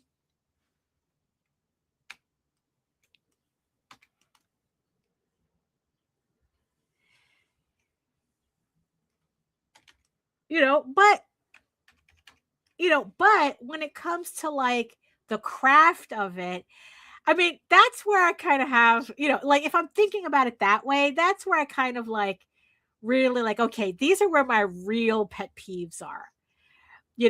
It's like formats that don't translate, and no effort is put into making it translate. So it's like, if you're doing a webtoons and you want to do it in print, you really have to think ahead as to how you're going to design your webtoons in order for it to translate to the printed page. Just like I have Ego Raven, the several issues of Ego Raven on webtoon. But the thing is that I know the mistake that I made was just putting up full issues, like full pages as is on webtoons, instead of optimizing the comic pages for that format. So in the end, I can't really be too upset about, oh, well, I put it on webtoons, but it really didn't do anything for me. It didn't really gain any traction. So webtoons is, no, I wouldn't recommend webtoons. But that's kind of inaccurate. It's not that webtoons isn't good.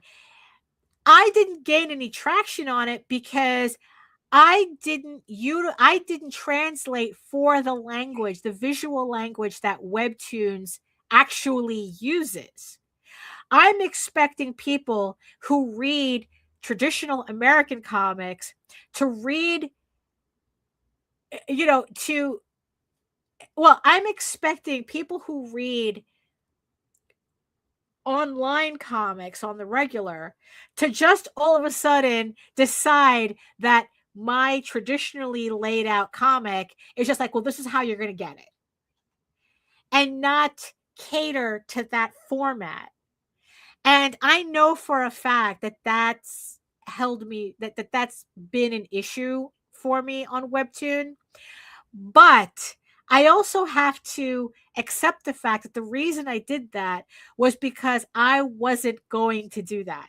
I wasn't going to put in the time to reformat all my pages to fit that format, essentially. So in the end, what am I complaining about? I'm complaining that, oh, look, it's the consequences of my actions or lack of action. I refuse to set up my comic according to the preferred format on this platform. And lo and behold, my traction is, not very good. right? And I have to recognize that. Here is, two authors who decided they wanted their novels to be represented in a visual medium, right? That they still succeeded at, even without knowing anything about that visual medium, but their audience got them over. And that would have happened too. If it really is amazing, like how much of marketing doesn't matter when you have an audience large enough to not give a shit. So, where was I? Oh, okay, yeah.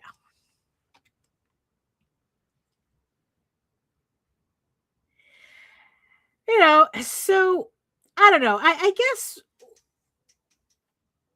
yeah. So I guess in the end, it's like these arguments about comics and who deserves to be in comics. What counts, what doesn't count is actually in the end pretty stupid. It's a pretty stupid conversation because like I said, when you have Todd McFarlane saying the stupid shit that he's saying, it kind of discredits every argument right there, then and there, It's like, because what he's essentially saying is that it doesn't matter. None of this matters. Are you selling thousands of copies? Are you making $60,000 on Kickstarter? Then who cares? Right? Who cares if you don't know, the history of American comics? Who cares if you don't know the formatting? Who cares if, you don't know the nuances of storytelling, between storytelling in artwork and storytelling in general? Who cares? But we still react to it. Hold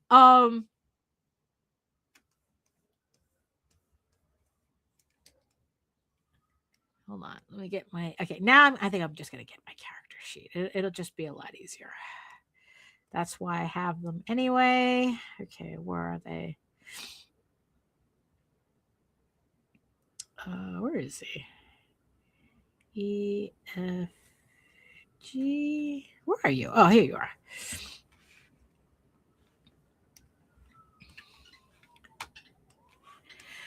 So I don't know. Maybe I'm just rambling. But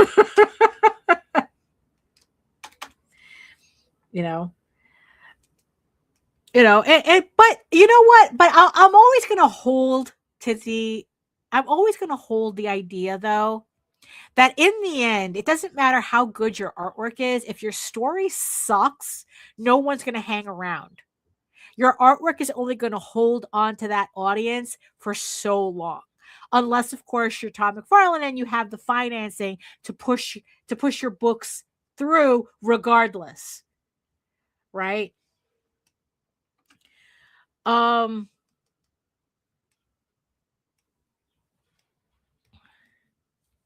it's like, it's like, it's the story, stupid. It's, I have read books with kind of, mediocre artwork, but the story was really compelling.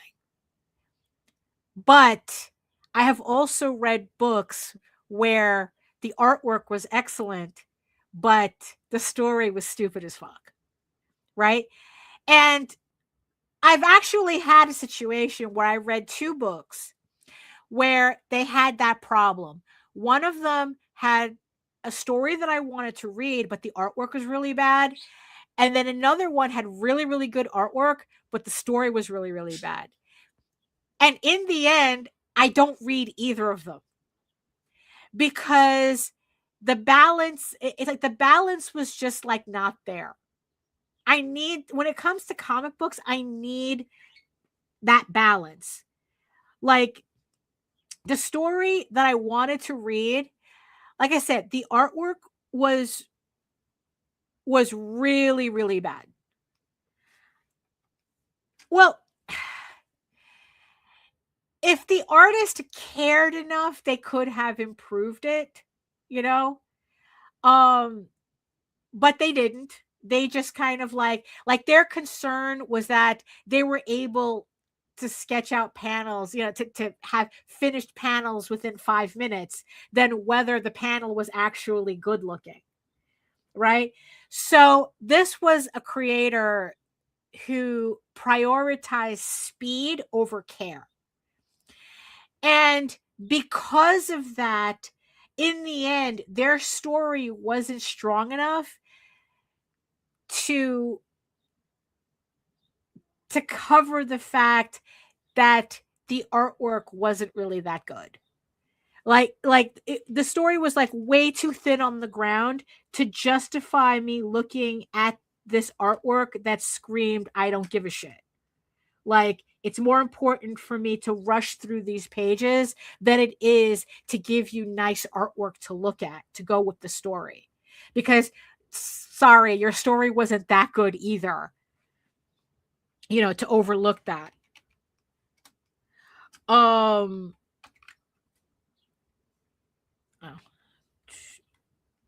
And then this other book, the story, I mean, the artwork was really good, but the story was so dumb, the artwork couldn't save it.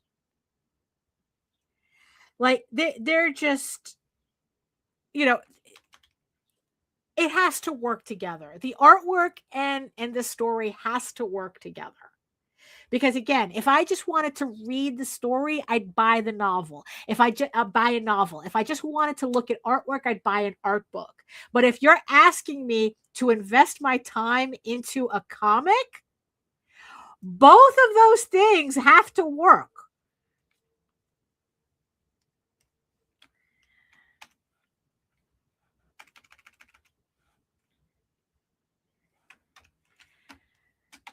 So in the end, I don't know what my argument is. I mean, because it is kind of all over the place, because there are like different aspects of it. It's like one, it's like, okay, we've already seen enough Kickstarters where people they're succeeding for everything else other than the quality of their book. Right? But it's like, look, but I've seen people, it's like, look, they have the audience for it. So, what's there to say, really?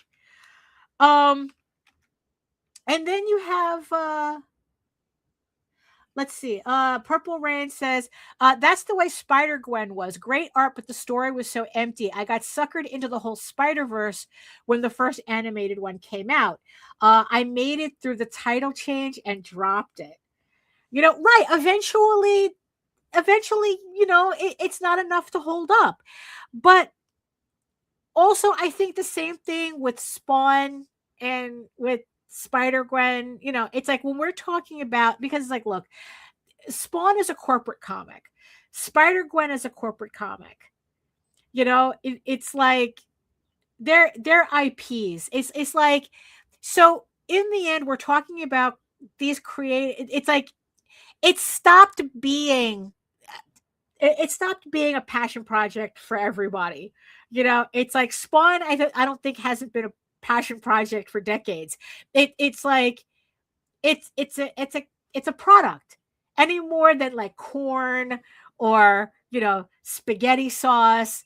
Like, it's just there to churn and burn an audience. It got to 300 issues not because it's an excellent read, because look, all you have to do is go outside and ask the first person that crosses your path, right? Oh, what do you think about the latest Spawn issue? They wouldn't know what the fuck you were talking about. But but you ask them about Captain America and they'll talk to you about the movie. The most likely they saw the movie, but they couldn't tell you what was happening in the comics. And when we're talking about corporate comics, we're just talking about the only reason it hit 300 issues because he forced it through. you know. Um, he had the money to do that. It's a product. He had 300 issues of Spawn the same way you have 300 jars of spaghetti sauce in a supermarket.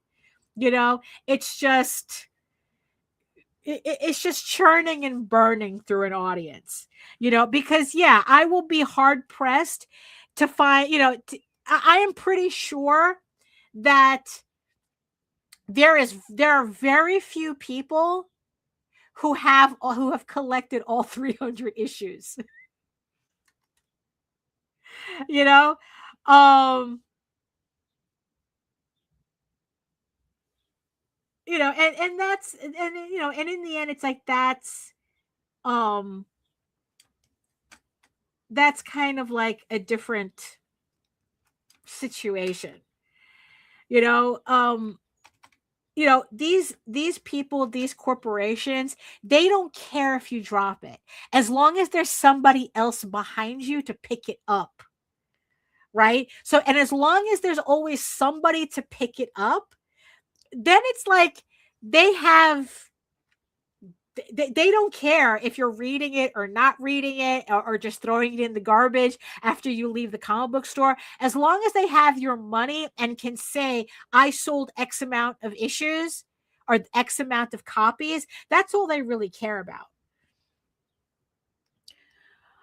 But it's like, I think like for smaller creators like us, like me, it's like, I want people to actually enjoy my work. As a story, as the artwork, I want it, I want the, so I put a lot of effort into that. And and it's like, I don't know. And I guess it's like, that's what kind of irritates me when I see people who look like they're not putting in the effort, but getting, I guess, not the accolades, but just like the rewards of it. Right. But also that just goes to show you that, effort and reward has nothing to do with it, or knowledge and reward have nothing to do with each other. You know, um, in the end, it's like people either resonate with your stuff or it does, or they don't. But also at the same time, you don't want to get caught up in the idea that it's like, oh, well, this book made X amount of money on Kickstarter, it must mean it's a really good book. No, it just means that they had an audience that'll buy it. It like I said, how talented of a writer is Todd McFarlane's dog anyway? It's like,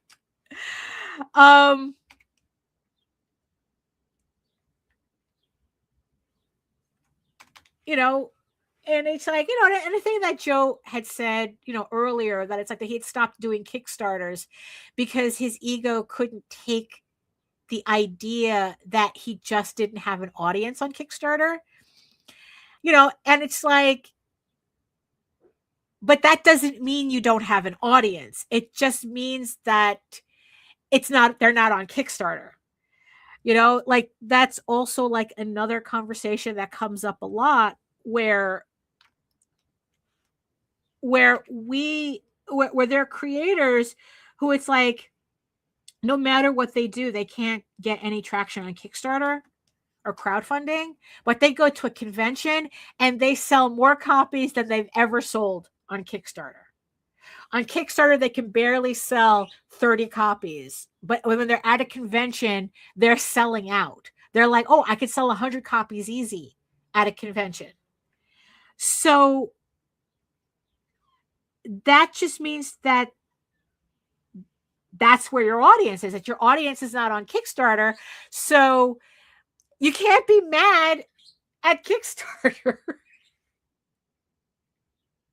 Right. Purple Rain says, I have read local comic book artists that have books that are amazing. No, absolutely. And sometimes, they're just as satisfied as being local artists, that you know, yeah, it's just that when you put them out on the larger stage, it takes a while for the audience to gather, I guess, because it's like it's a signal to noise ratio, right? Um, like one of the things that um one of the things that I've been doing recently is like, just trying to figure out different ways of promoting my stuff and trying to like find different audiences for my stuff. Um, and one of the things that I was just experimenting is like kind of like, like resurrecting my Instagram page. And I'm not sure like how helpful that's going to be, right? But the unintended consequence of that is that I began to find it interesting trying to create like these carousels for Instagram, and like trying to like figure out like the verbiage and the visuals and that could attract attention. And in the end, and it's like, so like, instead of getting like wrapped up about like, oh, well, is this working or this, that, and the other thing? Am I finding people, blah, blah. It's like, I'm more like, how can I think about my book in a way that will attract the people that I think will be most interested in? And I don't know. It's like I've actually been kind of enjoying trying to make these little advertising, these little carousels and these little videos, and just like trying to get the hang of it. Let's see. Purple Rain says, because at conventions you're visible and there to talk to people who enjoy the person's signature, it just feels more personal. I agree. I agree. It's like, yeah, because it's like when people like when they're talking, yeah, it's like you're building that rapport, that physical rapport, right? Which can be very helpful. But it's like, yeah, but it's like, but then conventions has their own issues, right? Like just recently there was this discussion on Blue Sky about how furry conventions are picking up the bad habits of anime conventions, and now it's like showrunners are expecting people to like give them portfolios of what their setup is going to look like and what kind of merchandise they're going to have and what their table would look like. And it's like, whatever happened to just being able to buy a table at a convention and show up with your portfolio? Now you have to be like this whole production, right? And not only that, but it's like that's like on top of being, like, oh, and you have to be in a lottery, right? And the tables are hella expensive on top of it. Oh yeah, no, it's ridiculous. I hated it when I started seeing that at anime conventions, but then again, because ever since they switched to the whole lottery system, I don't think I've been able to get into an anime convention since like the late 90s. I swear to God, maybe the 2000s, I think like the last convention we must have anime convention was like Anime Boston, and I can't even begin to tell you how long ago that was. And it's like, yeah, and there was a time, he says, I hate that you have to pay for a table. Look, there was a time where we paid $50 to be in an artist alley, because that's where all like the amateur starting artists used to be. So it's like, it's $50, you pay $50 for a table, and you got to be at a convention and sell your stuff, right? And kind of like, work your way up, right? But now a lot of the bigger conventions have pushed all their professionals into the artist alley, right? Leaving no option for like even if I were just to like, I can't even pay for an artist alley table because, oh, you're not a professional, so we're not going to give you the privilege of buying an artist alley table, right? And then it's like, and then you have like anime conventions, and like I said, like now furry conventions are doing this. Although I don't know by how much, I just, where it's like now you have to, as an amateur artist or a starting artist, you have to come out of the gate looking like a professional. Like, it's like, oh, well, do you have merch? It's like, it's absolutely ridiculous. It's like, where it's kind of like the equivalent of how am I supposed to have, how am I supposed to have experience if you're not giving me the opportunity to create that experience, right? Do you do comic book shops? Me personally, I do not. New York comic shops are mostly chain shops, and I haven't had any luck really creating a rapport with them, me personally. So that's why it's like I'm trying to like angle what I'm doing kind of like away from the more, I guess, kind of like the traditional way that comics people would promote themselves, because I personally am not finding a lot of luck with it. I mean, like I said, it's like I would love to do, like, I think that my work would fit in with anime conventions. I just can't get into them because I never make it through the lottery stage. I have been trying to get into Anime NYC for like years, and I never get in. I apply every time. This is the first year that I just bothered not to apply. Although I did do something a little different this year, but it wasn't for me. So let's see how that works out. And,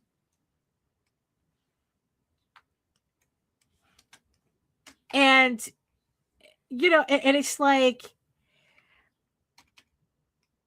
oh, I think that's his finger. Yeah, that's right.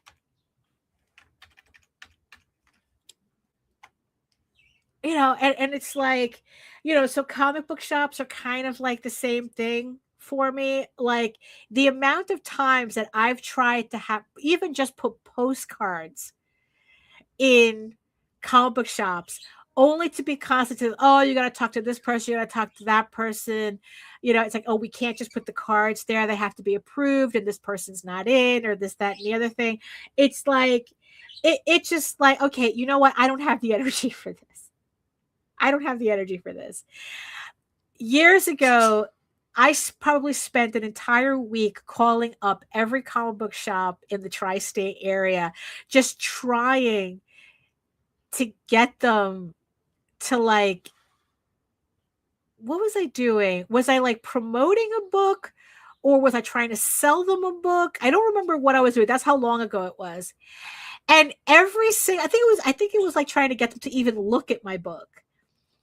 And I think this was for a different book, but it's like, it doesn't matter because it never got that far, because every single store that I called up all pretty much gave me the variation of fuck off or are you in Diamond previews? No, then we're not looking at your stuff. Right. And if you don't, Diamond Previews is the industry catalog that no longer exists. Now it's like it's a completely different chaos situation going on right now. And I couldn't get anybody to even, like, back in the early days, it was a lot easier. But now, it's like, because I remember hearing, people going, oh, yeah, we just drop comics off and they would have, and it's like, no, now it's like, I think I only had one shop that said, oh yeah, we'll take your books on consignment, but you're the one that has to keep track of anything. We don't keep track of anything. Right? I mean, shocker, shocker, the place doesn't exist anymore. They closed for some reason, but like they were the only ones, right? Everybody else were like, oh, either we're not interested, don't bother me, or if you're not in previews, we're not gonna look at it, right? And then what makes that worse was that my books were banned from the previews catalog for years before that. So I couldn't have been in the previous catalog even if I wanted to. So it was a whole mess. So that's why it's like, I'm trying to find something different, right? But also I think that, I have to like show myself some grace, because also it's like by kind of like dwelling on how difficult it is, whenever like a campaign like the one that I told you about, they come in, they make 60 grand and they leave, and I'm like, wait, what the fuck, like how are they doing that? In the end, it's like there's a whole bunch of shit happening in the background that I don't know about, or I do have a suspicion about. And, in the end, that has nothing to do with me. I can only worry about, okay, what's the information I have and what am I willing to do? Right? It's like, what can I do? What am I willing to do? If all the kids, if all the manga kids are on TikTok, am I willing to go on TikTok? If my answer is no, I cannot be mad at not having access to that audience. Right? If I know I could do well, I could probably get the audience, like go to anime conventions, but if I can't get into them, I can't be mad at that. I can't get wrapped up in that, because it's like that's something beyond my control.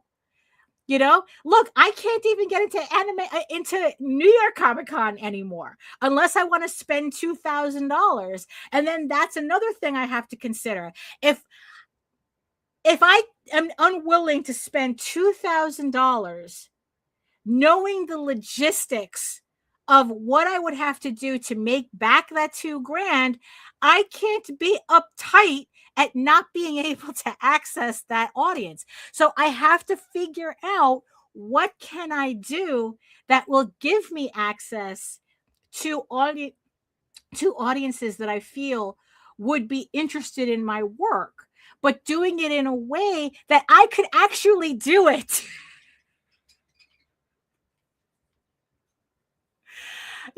And it's like, and it does get frustrating. Because it's like, we hear all this advice about, oh, you should do this, you should do that, and you should do the other thing, right? But it's so dependent on so many variables that also, and also you have to really consider the people who are giving that advice too. Because if it's one thing that's really, really standing out for me is how many people give advice.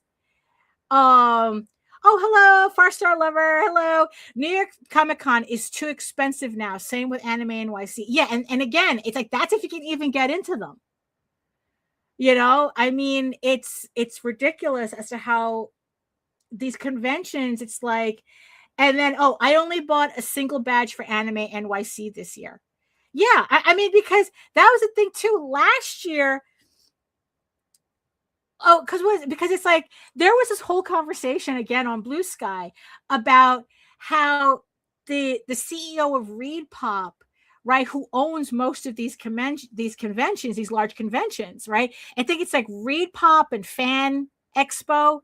I guess like they're two major rivals in the comic convention scene. It's like they're talking about how, oh yeah, our competition is Coachella. It's like, where the fuck did you make that connection? What does Coachella have to do with comics? What does Coachella have to do with manga? Right? And then it's like, he's talking, so it's like, so already he's already announcing the changes that we're going to start seeing in the next couple of years to comic book conventions, which means it's going to get worse. A Far Star Lover says, not bothering with the $200 for 4 days because prices are costly and I refuse to buy more due to budgeting. No, absolutely. Because last year I had wanted to go to Anime Expo, to Anime NYC, Anime Expo's in California, Anime NYC, just to check it out, right? And just buying tickets, a 1-day pass for me and my husband would have been $200. And they have the nerve to charge you an extra $40 for the lanyards. I go, what are you doing? Right? Oh, yeah, definitely forget it, Anime Expo. Forget it. Right. And then there's the skyrocketing cost of hotels, right? And this is New York. The hotels are expensive to begin with. They don't give a shit at what's going on at the Javits. The hotels are going to be expensive no matter what. And I think that Anime NYC is held in Times Square. Or at least no, 1 year was. Last year was held at the Javits. And I think it's still at the Javits. And it's like, look, it's like the hotels here are insane. And that's what makes it frustrating. Like, this is a local convention to us and we can't even get into it. Right. And it's like, in buying tickets, it's like, you want me to spend $200 for 2 people to go into Anime NYC and you're charging me for the lanyards? I mean, just to give you perspective, tickets to Epic Universe for 2 days, for 1 day, for 2 people was $400.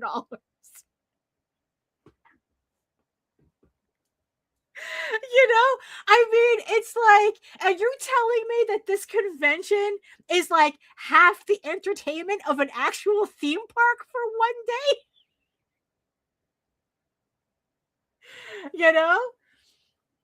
Yeah, that's usually like, if you live in NYC, not a problem going to the cons. Again, just getting into them.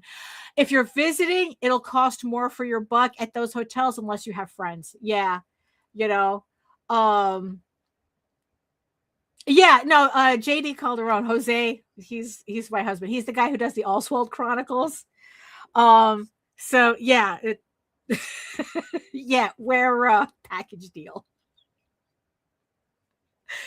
So it's like, so it's just like the cost. And so with this article in Forbes from the guy who runs ReedPop, it's like, it's only going to get worse. And then what happens that because this guy wants to turn these conventions into kind of like world fairs where they have a little bit of everything, that's going to dilute the comic book market even more, because all he's going to be doing is because all he gives a shit about is head count. Right. But the problem is that not every person in your audience is equal. Right. Not every person at a convention is equal. It's like, if you're catering to the Coachella crowd, why would they buy comics? Right. No. NYCC hasn't been about comics in a while. Same thing with like San Diego and all that stuff. It's like, there was one publisher who said that they haven't been at San Diego Comic-Con in years because they kept seeing more and more people confused as to why you would want comics at a comic book convention. Like the fact that it's called San Diego Comic-Con doesn't mean anything anymore. Like, why would I want to buy a comic? And this has been a pattern that's been happening for years. It's like, yeah, exactly. It's like, it's about fandom. Yeah, Far Star Lover. It's more about fandom than it is about the individual thing. Yeah, pop culture conventions. Ben says Comic-Cons have basically turned into pop culture conventions. where people who see the movies want to see the actors, but they could give a rat's ass about the medium that this shit came from. Yes, modern Marvel is to blame for it. Yeah. Because they made that specific divide between comics and the movies. I think if there's something different, if there's a difference between how the Japanese market, manga, anime market works and the American market works, is that in Japan, the anime and the manga go together. They work together. The manga leads up to the anime, and then the anime sells more manga. So it's a symbiotic relationship, right? In the United States, unless there's a very specific push for it, once a comic turns into a movie, the comic ceases to exist. Like Marvel makes no connection between Marvel and DC. They make no connection between their movies and the comics. They don't even release comic book adaptations of the movies. I mean, so it's very easy to separate,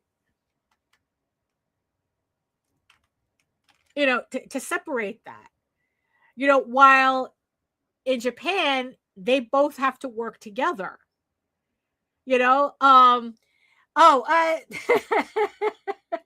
Let's see. Adam says, this is fire. Thank you. Someone saying it how it is. I don't like gatekeeping, but I wish a lot was gatekept because the new audience cares about surface level franchise and not the story. And then Little Dixie says, a comic is just a storyboard for the movie nowadays. Yeah, exactly. They're just No, but there's something to be said about what Adam just said, right? Yeah, it's like, we don't like gatekeeping, but we have to admit that gatekeeping exists for a reason, right? Because what happens is that, because there's a difference between gatekeeping and opening up the floodgates. And what happens is that what originally started off as our fandoms became so diluted, right, with casuals, right, that now nobody remembers like what the fandom was for to begin with. I mean, I really do. This is going to sound really wrong, but it's like, I really miss the days where you had to be a nerd to be into nerd shit.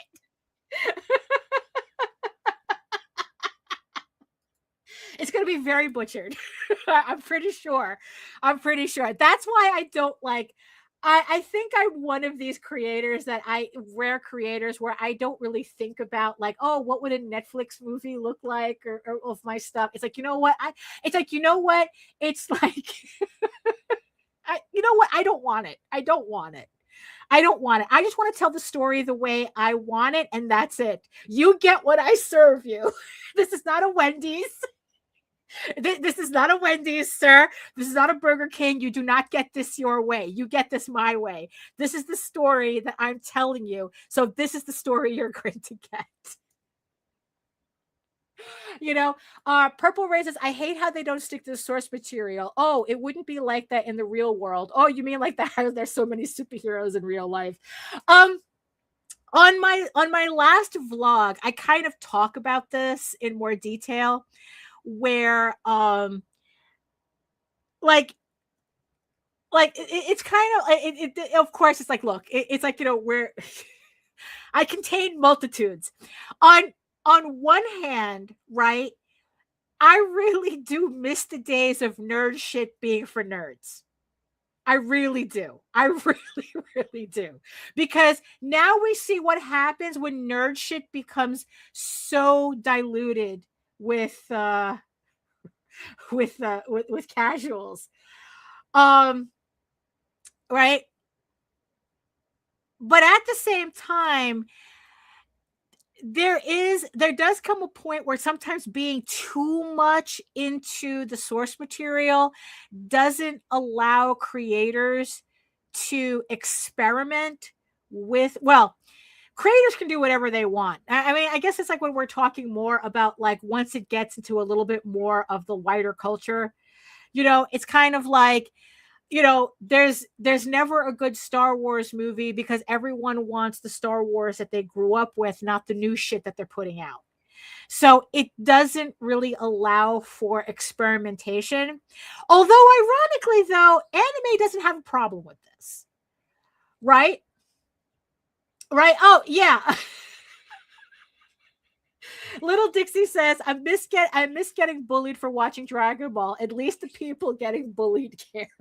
There you go. Adam says, before a bully would call you a nerd and that was it. Now they call you a nerd with a modded car, crazy computers, and phone nerds built while wearing a Spider-Man t-shirt and a Punisher truck. I know, right? Like the disconnect is crazy. Oh, but so it's like, so so we kind of have to like be careful with depending too much, like expecting too much from nostalgia while still wanting new stuff. But like I said, it's like anime is different. Like anime companies have no problem retconning their stuff. And you have like a series that I was really into, Escaflowne, right? I don't know if you did that. That's kind of going back. I'm very old school. So Escaflowne has the television series and then it has the OVA, but I think it has like 2 OVAs, right? And one of the OVAs is completely different from the television series. Like they really like changed the story and everything, but I never got around to seeing it because I was so dedicated to the television series that I thought the OVA was different. But now, in my older, wiser years, I read a summary of the OVA, and now it's like, can I even find this so I can watch this? Like, it seems like what they did with the story was like, yeah, it was different, but it's still Escaflowne. It's just the creators decided to do something different, and I know that there's like a whole bunch of other series where they do that, where it's like the manga's one thing, and then it's like they kind of do something different in the in the anime, and then there's the whole thing with light novels too, where they do something different in the light, like I don't know, like the Japanese, they don't have a problem kind of like messing around with stuff like, oh, like Dirty Pair, right? Like that there's kind of like 4 different versions of Dirty Pair, and it's like, honestly, I've and you have a preference, right? Like Tenchi Muyo, the series that we worked on, right? We did an American version of it. This was back in the 90s. The trade paper, the Armature Entertainment just recently did a trade version of the American comics that I lettered and that we worked on. We worked on one of the first original anime stories. Like we didn't do an adaptation of Tenchi Muyo. We did an original American story. But Tenchi Muyo has like all these different iterations now. Like there's and I guess like depending on what you're into, you just choose the Tenchi Muyo that you like the best, right? I think Rurouni Kenshin has something similar. Like a lot of anime has. Little Dixie says, I have one of the OVA on CD for Escaflowne, and to me, it's just the show but shorter. Oh, okay, so you have right, yeah. So they just did it as a movie, right? But there's this other version is supposed to be really, really dark. Describing Tenchi Muyo like it's JoJo's Bizarre Adventure, right? So it's like there's all these different variations. But it's like here, it's like I see a lot of like people like, unless you are the nostalgic version they grew up with, they don't want it. It's garbage, it's trash, and blah blah blah, right? let's see. As for me, anime took a crazy turn in the US. It was more dorky during Inuyasha, Dragon Ball Z era, but the fans can be really toxic and use anime almost like an attitude. Look, we were there, yeah, in the beginning of the American anime. I mean, oofa. Like if you weren't Japanese, they didn't consider what you were doing. I said, oh, that's not manga. That's not, oh, you don't, unless you're Japanese, you can't do this shit. Right. And now it's like, you know, Purple Rain. People said that the movie Watchmen is too much like the comic book. That's why they hate it. Well, right. Oh, and then VNet says Kenshin low-key underrated. It was a top 5. I watched the child, but I completely forgot about it until someone brings it up. And happy Wednesday. Happy Wednesday. Elevator has a guide rail.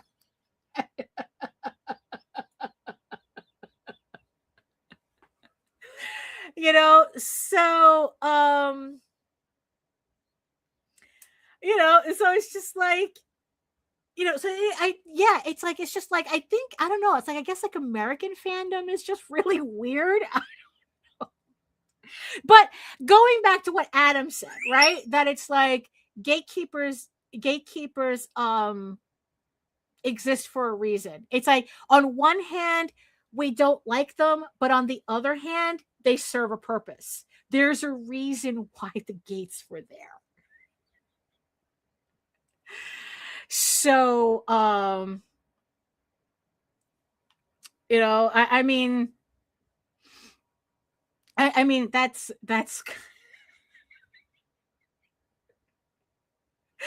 you know, you know, and it's like, yeah, it's like, cause it's like, I missed those days. I miss those days. You know, because it's like, now it's like, to be a creator in this space is a lot more difficult. Because, you know, these companies, they want to attract as many people as possible, but the problem is that the quality, they don't care about the quality of the people that they're attracting. You know, yeah, I agree too, Little Dixie. As an old anime fan, we need more gatekeepers. Yeah, you know, because like I said, it's like the audience that they're attracting. Not everybody is equal in terms of the overall fandom. You know, and I think that it stunts us for a reason. I mean, it certainly destroyed. I mean, there's plenty of videos of people going to anime conventions, and now they're saying that it's just like either all AI slop. Yes, Elevator. I am a comic book creator. I'm actually working on a page from my comic right now. And I have a link to my Kickstarter in the chat and in the show notes if you want to check it out. You know, where they're talking about like the artist alley, because of the cost of everything, how every creator has kind of like melded into like selling the same thing. Everybody has like, what did one person say? Like, oh, here are my 100 Genshin Impact keychains and the one comic that I did. You know, like it's completely changed the entire vibe of these conventions.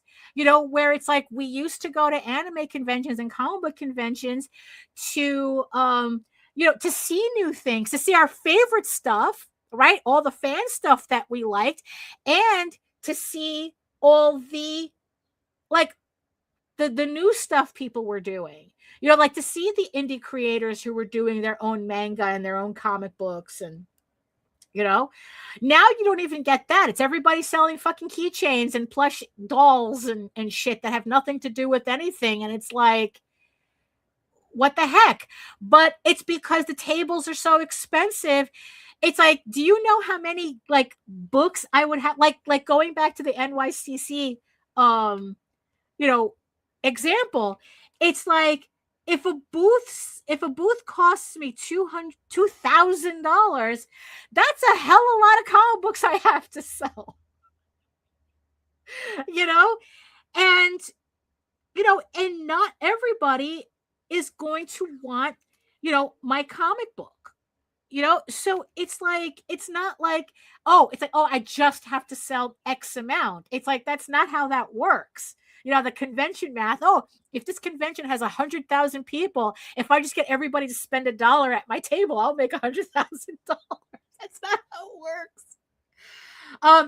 Adam says it's what it is now. Only thing to do is try to keep the new cool stuff low key for as long as possible. But to be honest, our time as old heads is done. It's the new generation to decide what happens. It's true. Yeah, exactly. I just muted myself. Sorry. This is what happens when I switch between shortcuts on my screen and shortcuts on my Wacom, on my tablet. But the thing is, though, I am seeing some pushback, but I don't know how much of a pushback it's going to be, when you have these billion-dollar companies buying up these conventions and saying, oh, we're just going to make it like Coachella. Like, how much, like, if every anime fan decided not to go at the same time, every comic book fan, because you know what, we're not going to go to Read Pop conventions anymore. We're not going to go to anime, conventions run by these conglomerates anymore. Like, would we make a difference? Or would they just replace us with, they just turn it into the World's Fair that they want to? It's like, well, this is just a hangout place now for people. As long as they're paying their $200 to get in, we don't care if you're an anime fan, a comic book fan, or just somebody who just wants to spend the time, whatever, walking a glorified flea market, and that's, and the only way to get around that is for people, these, newer heads, to come in and create new conventions.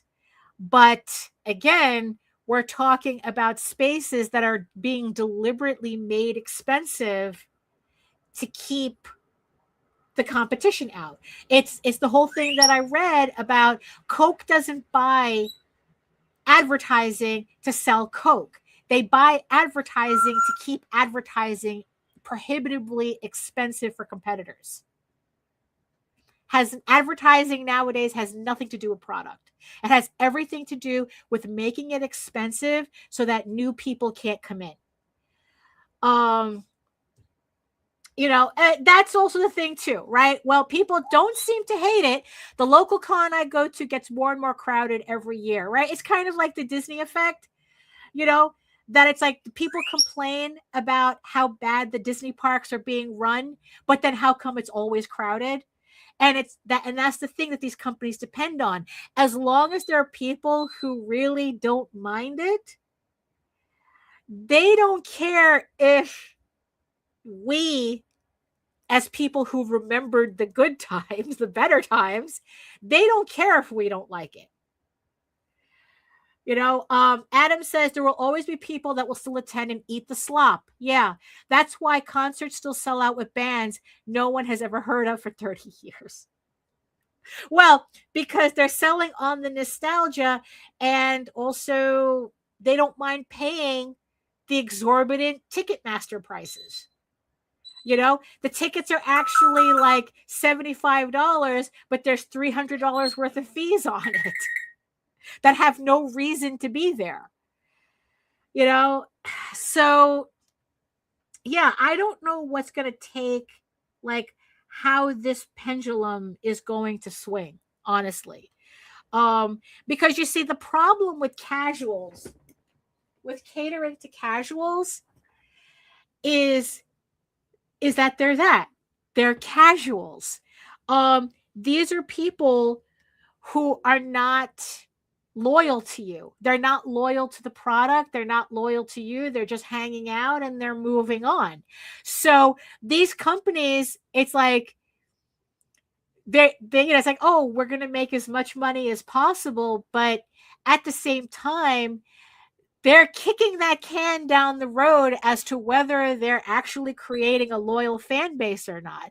Like they're cornering the market on fandom while destroying the very fandoms they need, because there's gonna come a point where the IPs don't mean anything if you're not creating loyalty, because that's the switchover, right? It's like now their customers are not us.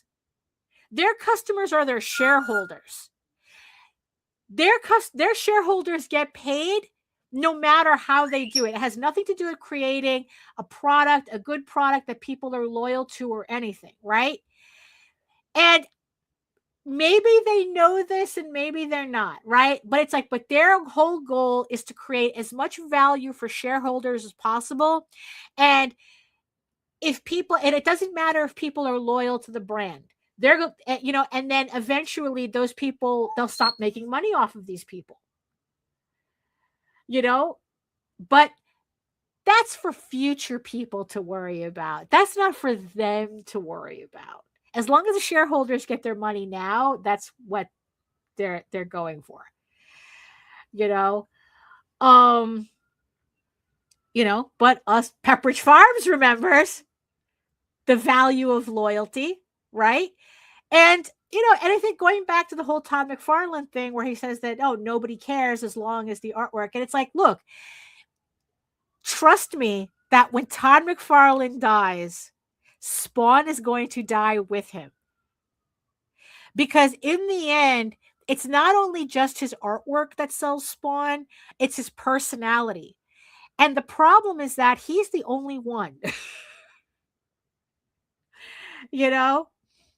Right. Yeah, exactly. They only go to a concert to say that I went to see fill in the blank concert. Right. It's just another form of content.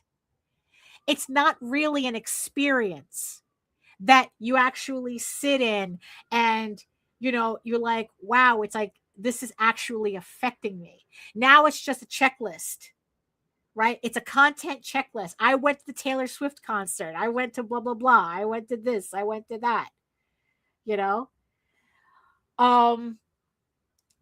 and that's a detriment to the culture, right? And like I said, it's like us old heads, remember, we know what it's like to have a piece of media put us in a chokehold that it becomes part of our personality. Well, or at least that we enjoy it tremendously, right? Now they're not even building that. Now it's like on to the next thing, on to the next thing, on to the next thing, right? It's like, and like I said, when Todd McFarlane leaves this mortal coil, Spawn is going with him because they're not going to be able to keep whatever momentum that he has on that book with all the money that they're making. They're not going to be able to keep that, because in the end, a lot of the interest in Spawn has to do with him and not necessarily Spawn itself. It's that whole parasocial, what was it? Parasocial accessory. Spawn is a parasocial accessory to Todd McFarlane. And that's what people are buying into. They're not really buying into Spawn itself. Right?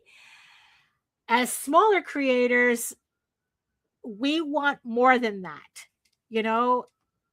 which only leads to the frustration that, we're going through, with this, that it's like, we're being, did I just not select my stuff here? What am I doing? We're being told marketing, but at the same time, it's like, these are the same companies that are blocking us from, like, they're gatekeeping us from building an audience. Like, because there comes a point where there's only so much we can do as creators to find our audience, but you kind of, again, it's like, but it's like, I have to also understand, like, what am I willing and not willing to do, and then accept the consequences of that as well.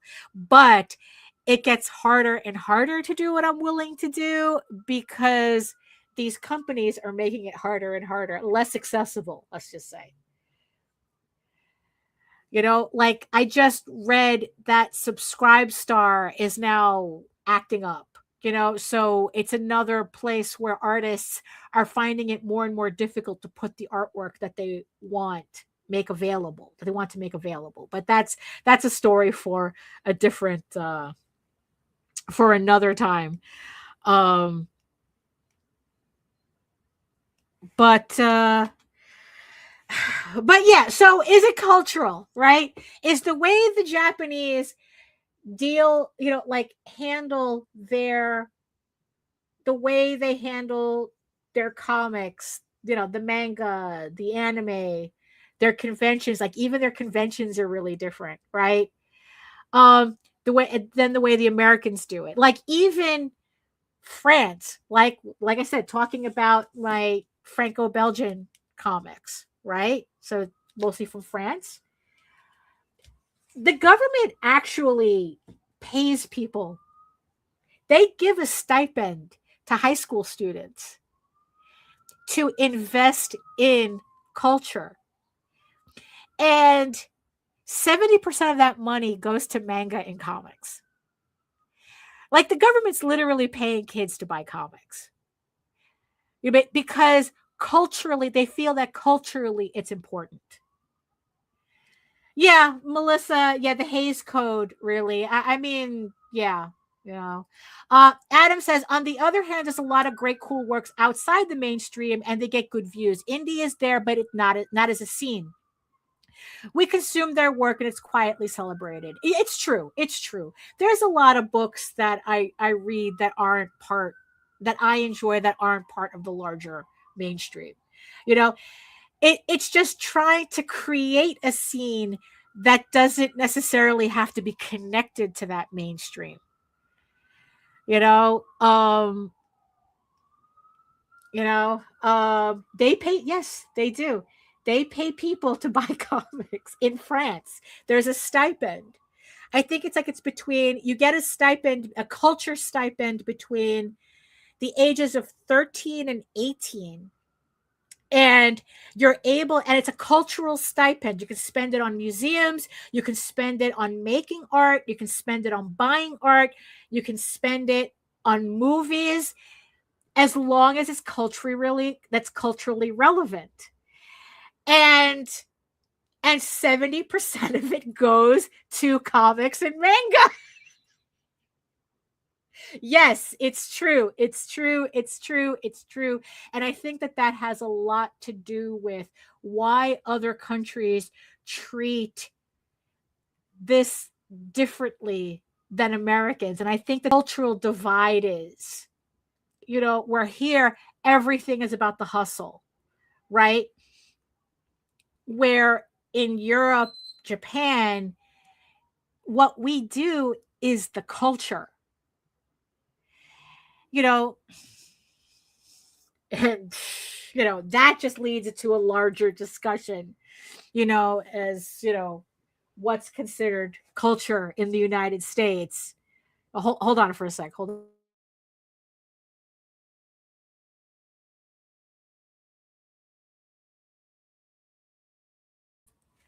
Now, so, oh my goodness, I didn't even realize that we're like 2 hours and a half.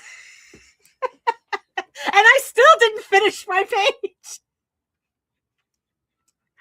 But you know, you know, no, you know, I'm trying, you know what it is? I don't want to be, well, I had the gloom and doom at the beginning, right? But in the end, it's like, that's not something that I want to focus on. People love to complain and doom about comics, but no one has ever talked about how awesome it is. It's because we are awesome. It's just what it is. Yes, it's 4:41. Yeah, I know. I gotta go. It's because it is awesome. It's just that, being negative is easier for views on the internet. And you know what? I don't want to be a part of that. I really don't. I really don't. Oh my goodness. Because it's like, look, in the end, I love what I do and I want other people to love what I do too. I want us to love this medium. It's like I don't see why that's so hard. But, hey, capitalism.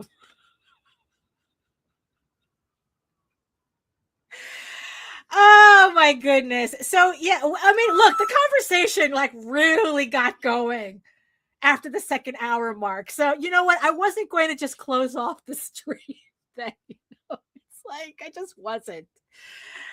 Oh my goodness. So yeah, so this is where I'm at right now. So let's just take another look at it with the highlights added in, just to kind of like show you how this page is being built, right, with the flats. And there's not much left to do. And then there's some special effects on the map on the table that I still have to do, but that shouldn't take me that long. So hopefully in about like an hour or so, I'll have this page finally finished. So yeah, let's have, Purple Rain, let's put a pin in it. Let's have it to be continued.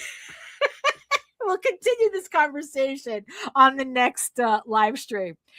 So let's just put that there. So, that was a really good conversation. You guys really came in clutch. It's like after that, like I said, I couldn't not stop. I couldn't stop, because it's like, but then again, it's like, that's why I like doing streams, because it's like, then we end up having, thank you, Purple Rain. Thank you.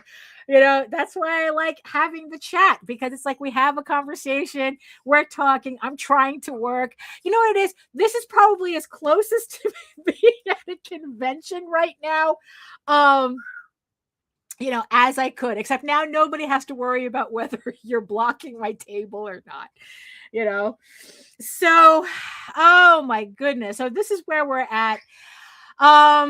So thank you so much, everybody, for keeping me company for this 2.5-hour extravaganza. I guess. Thank you so much. I really had a lot of fun. So yeah, so let's do this again sometime, right? Let's do this again. So thank you, everybody in the chat. Thank you, all of my beautiful eyeball people. Thank you, everybody who's been watching. And even if you're catching this on the replay, while you're here, make sure you like, share, subscribe, put a comment. I don't know. Tell me about your favorite anime or your favorite convention moment or whatever in the comments. While you're here, make sure you like, share, subscribe, and hit that notification bell so that you get notified whenever any of my live streams go live. Because I actually like doing these better than doing recorded videos because of the conversations that always pop up. Well, thank you, Adam. Thank you, Vina. Thank you, Purple Rain. Thank you, Dixie. Thank you, Melissa. Thank you so much, everybody. Elevator guy, thank you so much. Thank you, Joseph. Thank you, everybody. Efrain. Thank you, everybody who joined me. Farstar Lover, thank you so much for joining me in the chat. And if you want to learn more about me and my artwork and my Kickstarters and all my other nonsense, you can head on over to my main portfolio site at egoworks.com, EGOWORKS, where you can read Ego Raven, Air the First Unicorn for free. But if you prefer your fantasy to be more of a furry Lord of the Rings adventure, you can follow the link over to Tall Tales, that's TAILS online.com, and you can read the archive of over 1,000 comic pages there. It'll definitely keep you busy. And while you're there, I don't have it here.